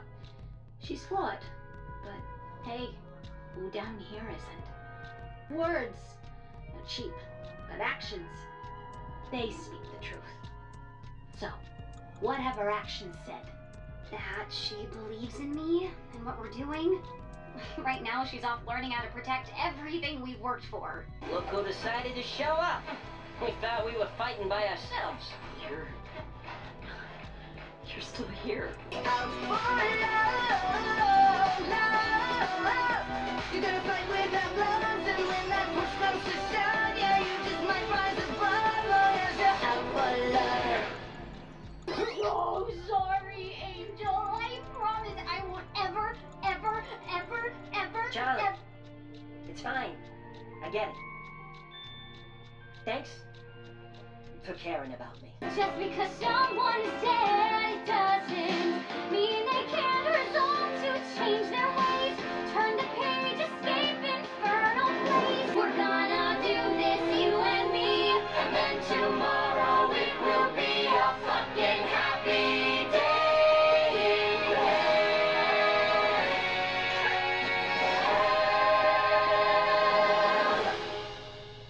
Even if this defense was valid, which it's not, some obtuse people just love to ignore the concept of narrative framing, I still think it makes the entire cast insufferable to watch, and the storytelling is unfulfilling.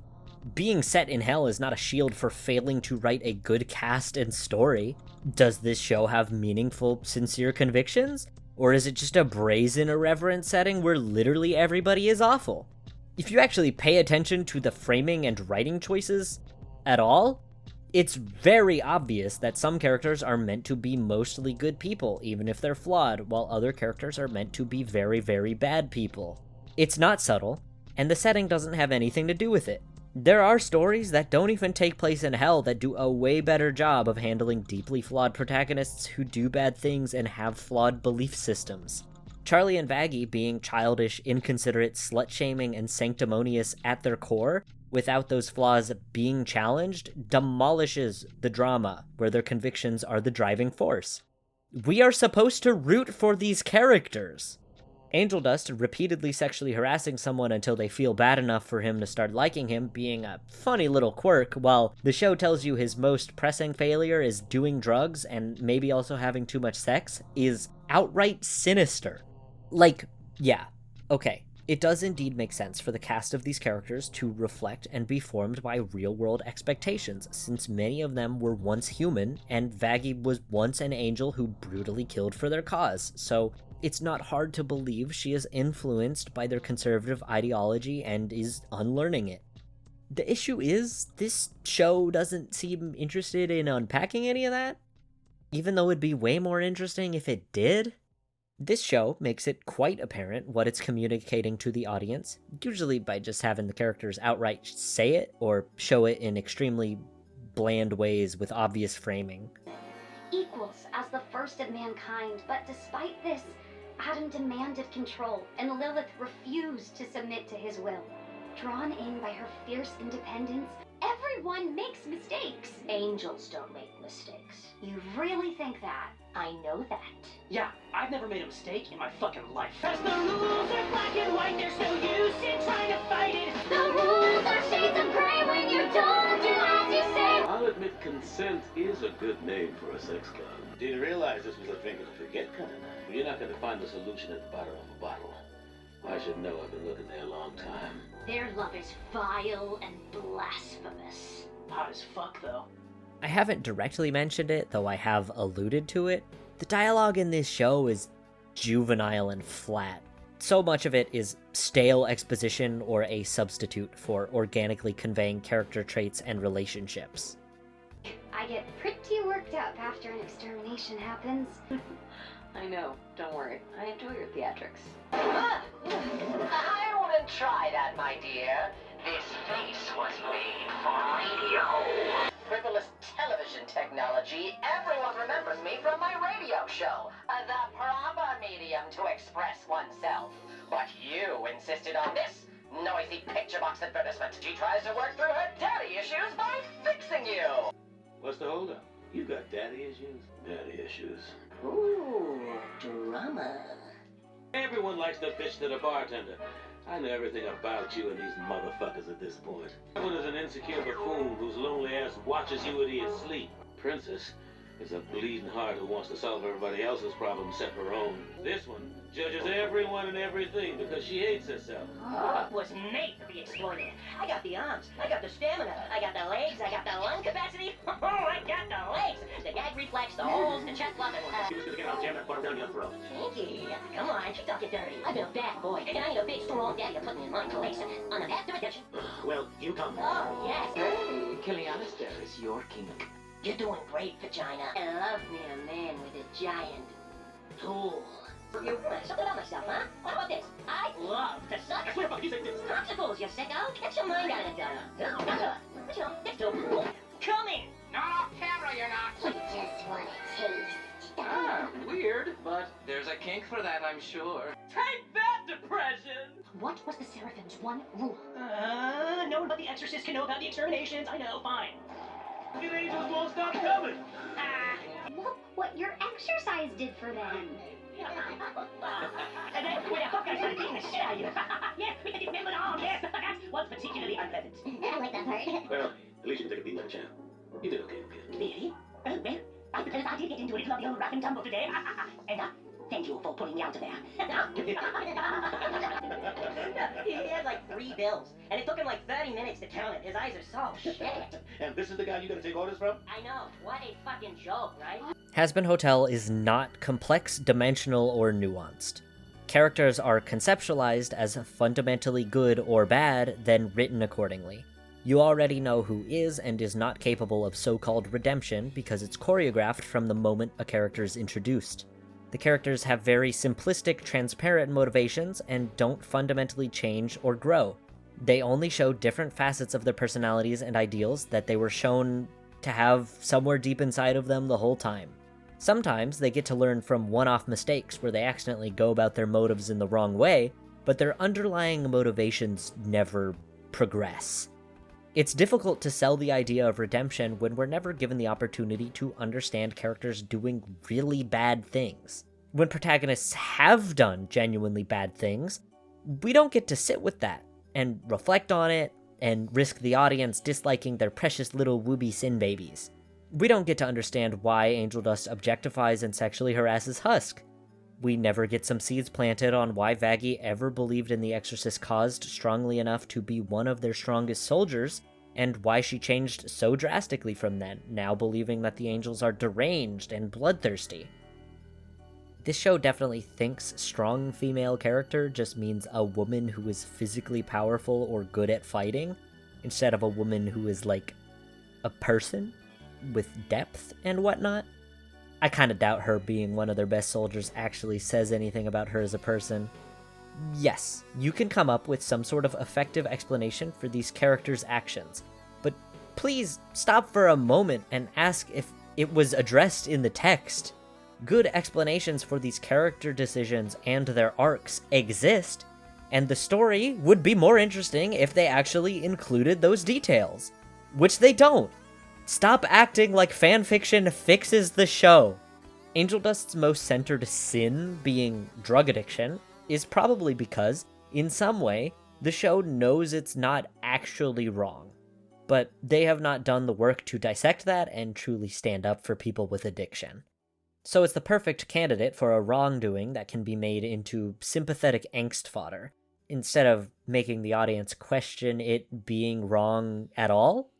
This show cannot truly effectively address redemption because it treats good and bad people as completely different types of person. They have no idea how someone could possibly change from one to the other because all bad people are purely motivated by selfishness, power, and cruelty.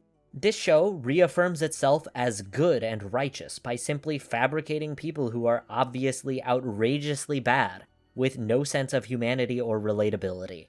If you think of yourself as a good person and only recognize bad when it's obvious and purposeful, you might miss unconscious, unintentional wrongdoings and harm, including within your own actions. Even if it can be cathartic or funny, it's really not productive to genuinely dehumanize people who do bad things.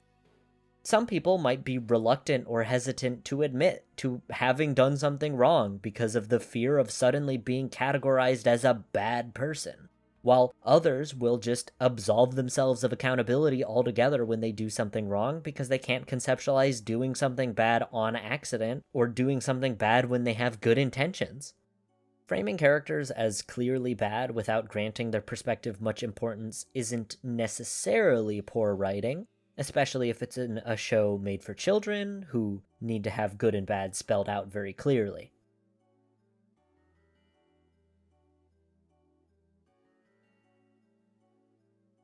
So if this show is really trying to be some complicated, nuanced, messy, imperfect adult mature show for grown-ups, It's pretty weak to write characters this shallow, stagnant, and easy to parse when the themes are begging for complexity and ambiguity. Hazbin Hotel is a cut-and-dry circle jerk about liberals dunking on a caricature of conservatism, even though they thoughtlessly accept the very same oppressive structures and ideals. One more major point that is not directly tied to the show's plot, so it was hard to slot in, but this show does a really poor job of representing race with intentionality and consideration. For one thing, very few characters have real human skin tones. Most of them are literal white, gray, or some other inhuman color like blue. If the characters had distinguished facial features, this wouldn't be so big of a deal. I actually find distinguished features a lot more important than skin tone, because a lot of people just splash a brown coat of paint on a white person and call it a day, which isn't accurate to how most people actually look. People will keep their facial features whether the image has hue and value or not. The issue with the desaturated skin tones is also the fact that Hazbin Hotel's characters simultaneously lack distinct human facial features associated with races besides white. I'm not saying they have same face syndrome, their designs are pretty distinct, but their distinct features are rarely human. And then when the features are human, they're pretty much entirely Eurocentric. And the few characters that get to have particularly curly hair or darker, more human skin tones are relegated to being antagonists and background characters. The one unambiguously good character who is allegedly meant to be a black woman is also the one with straight, spiky hair. Nothing about Emily visually indicates that she's black, unless Serpentius is also black. Velvet actually does get to express herself with different hairstyles, including curly ones, but this almost makes it worse. They can depict this feature, barely, and they chose to exclusively give it to one of the main plainly evil villains. And a background character who is just an accessory for someone else's story. The single major black character who visibly has features associated with being black that are heavily discriminated against is a sassy, cruel black woman who works alongside a cult leader and a sex trafficker. No. Unacceptable. You're fired. What is this? Wrist ruffles? Is it 1750? Burn it like the witches who wore it. You know the show can't wait for that unlucky bitch to pull herself back together. Melissa, get over here! Well, looks like you have everything under control here. Of course I do. Fuck you. Now shoo. Take care of the piss baby. You got it twisted. I'm not the one who needs a new attitude. Maybe you missed it. But I'm a hashtag bitch and I'll do nothing. Listen, what I do. I'm not the one who needs a new attitude. Well, if I don't repeat this, go to the day. Then I'll go to get the first one. So remember, I tell you what, you look so relevant. No one ever said this. I'll tell you not relevant. Still, I don't know. Because when I talk about the angel's head, when I was trying to it's a wiggle thing for turning my way. It's going to walk. Put them to teleport. It's somebody in her head. Well, don't use this. You know what I'm saying? Nice one. Obviously, there are brown, black, or Asian people who have smaller noses, distinct nose bridges, straight or straightened hair, small lips, etc.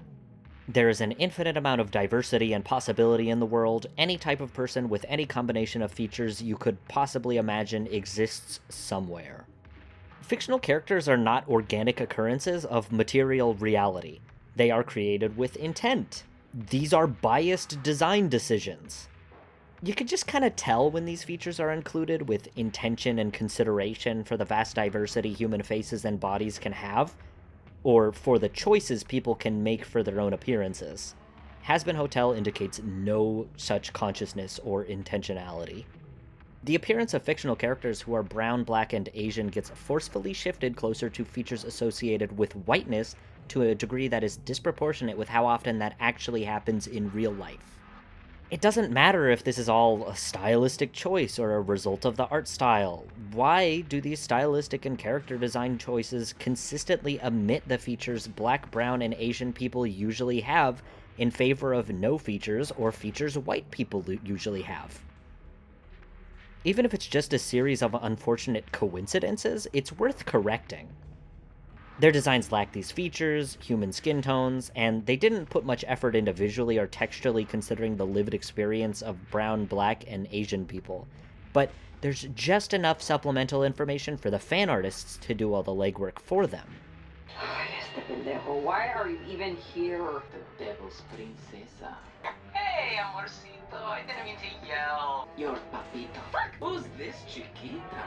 Then the fans will disproportionately give the most curly, protective hairstyles, darkest skin tones, and roundest, flattest noses to the character whose most defining trait is being a physical and sexual abuser. Despite the fact that his actual design is bald, blue, and devoid of human facial features.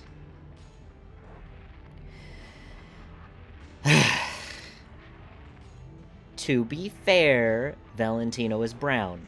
At least if Vaggie is, which seems to almost be unanimously agreed upon. So, I'm not defending the source material here.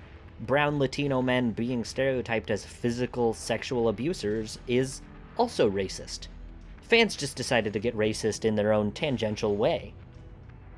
Out of curiosity, I recorded some observations of humanized fan art from the results that float to the top to get an idea of how the fans most predominantly perceive the characters who have darker skin tones, racial coding, or black and brown voice actors.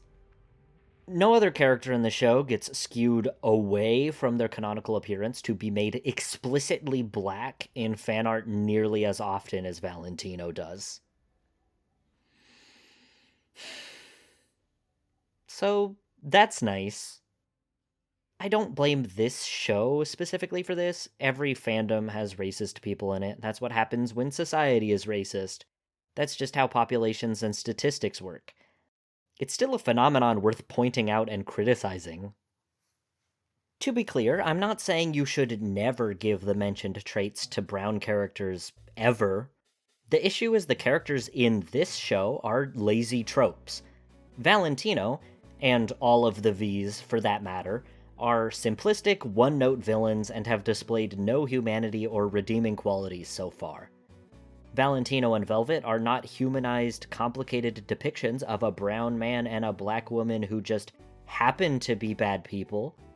Valentino is a cartoonishly evil, violent, unintelligent rapist pimp. Velvet is a feisty, antagonistic black woman who actually gets black features that are discriminated against, such as an actual skin tone and curly hair, while the sweet, heavenly, innocent angel Emily does not get any such features, for some reason. Even Sarah, who is a more morally gray character than Emily, has a skin tone leaning a little bit closer to brown, and her hair looks plausibly curly. It's baffling how consistent this is. With Valentino as the one exception, since he's blue and barely looks human, there's basically a melanin spectrum of morality and plot relevance for the black and brown characters in this show. If you are a worse person, or you serve no purpose besides propping someone else up, you get to be more brown. Mwah! Just beautiful. It's, This show probably isn't doing this on purpose. At least I fucking hope it's not. I really doubt it's consciously, selectively shying away from black features and brown skin, or playing up inflammatory stereotypes to vilify brown men and black women. This show generally seems to want the audience to like the Vs on some level, even if it's affectionate hatred or just being attracted to them. That being said, it's not mutually exclusive for these characters to also be dehumanizing. Someone can be attracted to other groups of people without truly respecting them.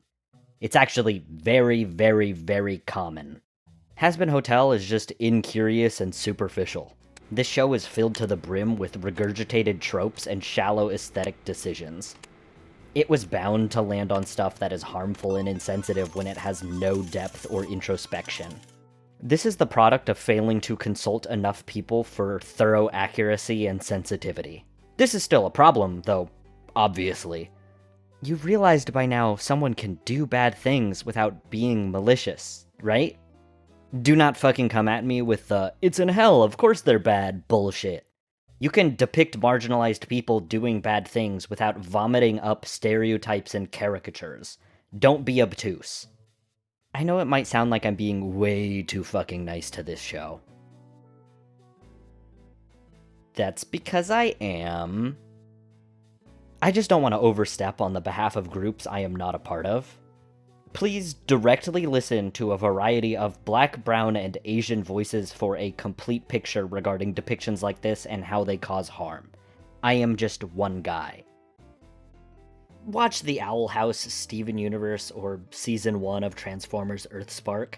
None of these shows are perfect, and they are aimed at a younger audience, but all of them are consistently much more kind and considerate of the experiences of different races and genders, and they tackle the same concepts with more tact and maturity. The biggest thing Hazbin Hotel has on these shows is shaming drug addicts. Any positives Hazbin Hotel does have for cis-white gay men and survivors of sexual assault, in my personal opinion, do not outweigh how poorly it treats drug addiction, people who aren't white, and survivors of sexual assault. I said I wasn't gonna lambast real people in this video, but this is really bad, actually. This is a fundamental misunderstanding of consent that directly contributes to rape culture. A person can say yes to sexual acts, and then later say no.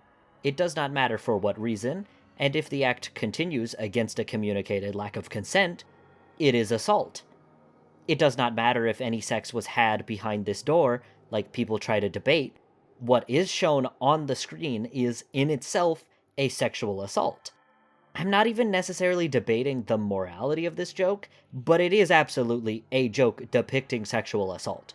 If someone can't admit that, they don't know what consent means, or they don't know what sexual assault means. This post either implies you are unable to revoke consent once you give it, or Serpentius deserves to be assaulted for giving consent in the first place, just because he gave it for a silly reason. Like, the assault is comeuppance for his lack of communication skills? Nice one! I really trust a person like this to respectfully depict sexual assault with an attitude like this regarding consent. A real self-aware and well-intentioned individual behind this wheel. Weird, but there's a king for that, I'm sure. Fuck off, Val. Excuse me? I said fuck off. I may have to put up with your bullshit, but you ain't fucking any of my friends. You forget who you're talking to. I own the fridge. Yeah, you do. In the studio. And you do anything you want to me there, just like ideal sex. But out here, I get to do what I want. So once again, fuck off. Enjoy the rest of your night, bitch. Because I'm going to enjoy making papers tomorrow. Dickhead. Fuck it. It was worth it. Wait, okay. Oh, what the fuck? For my collection. Did you just call these constant friends? What a wonder. There's room for everyone. And you know, you can compress with us, though. Oh, okay, look, Andy, I'm glad this hotel shit is working for you, but you know me, bitch. I'm gonna just fine. In fact, I'm gonna fuck the next guy I see, okay? But you need me. You know where to find me, yeah? Quick little addition and cooldown. I have watched 2 episodes of Season 2. It has not fundamentally changed anything about the show's trajectory or writing problems.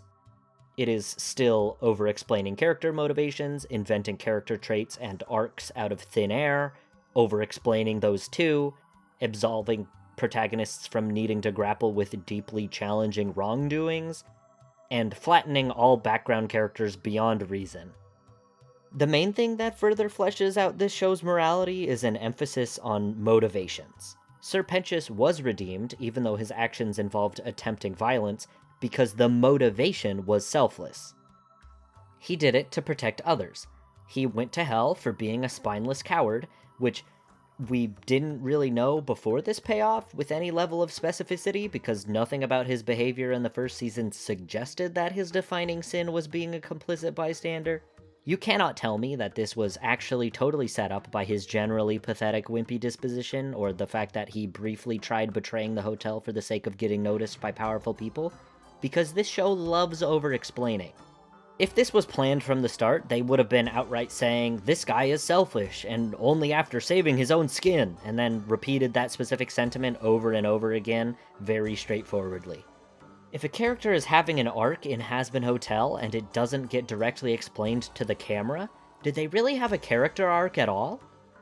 Anyway, I don't mind this direction for a character, like, morally. But, well, many of the protagonists act selflessly. Actually, Vaggie acting selflessly is what got her cast out of heaven. The exorcists in general are acting selfishly, even if they were justified in some way by protecting others. The fact that they're openly sadistic and derive pleasure in the pain of others should, by this show's newly established logic, make them fall to hell. This could have been so easily helped if Adam and the Exorcist just weren't flat, boring characters and actually had some sort of defense and twisted their actions to sound righteous, instead of just saying, yes, we are the bad guys, at every opportunity they get. It's not a bad reason for Serpentius to be considered redeemed, but that's clearly not really the sole reason it happened.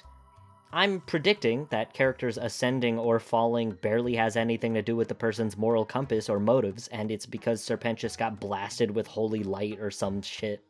I'm so confident that the diegetic technicalities are what this hinges on instead of anything thematically poignant or satisfying. Some people speculate that it's some kind of guilt-based system. Serpentius faced his guilt, and that's why he was able to ascend.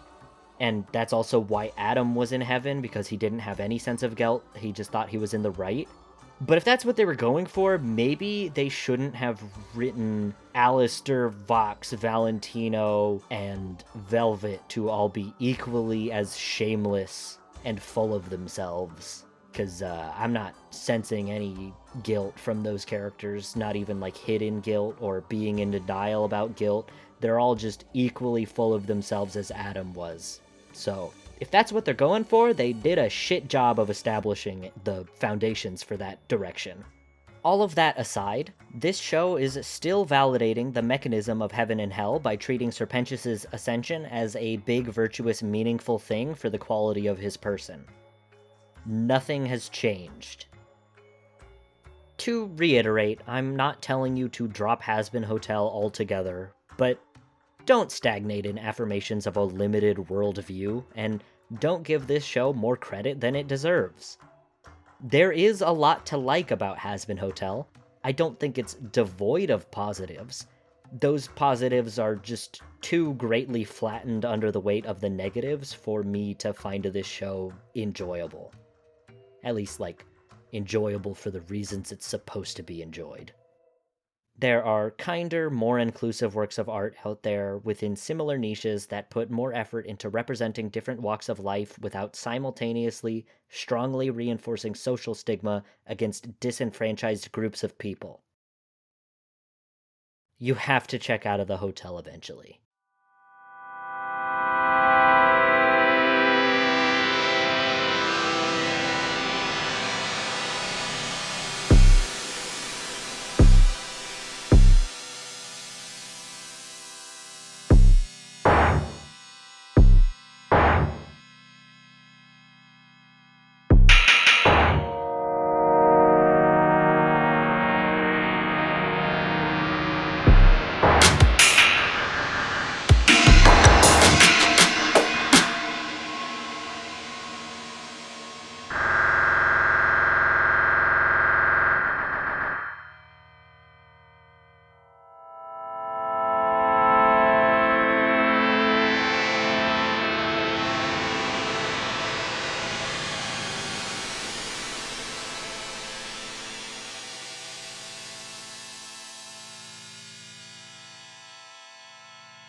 Wow, who wrote this?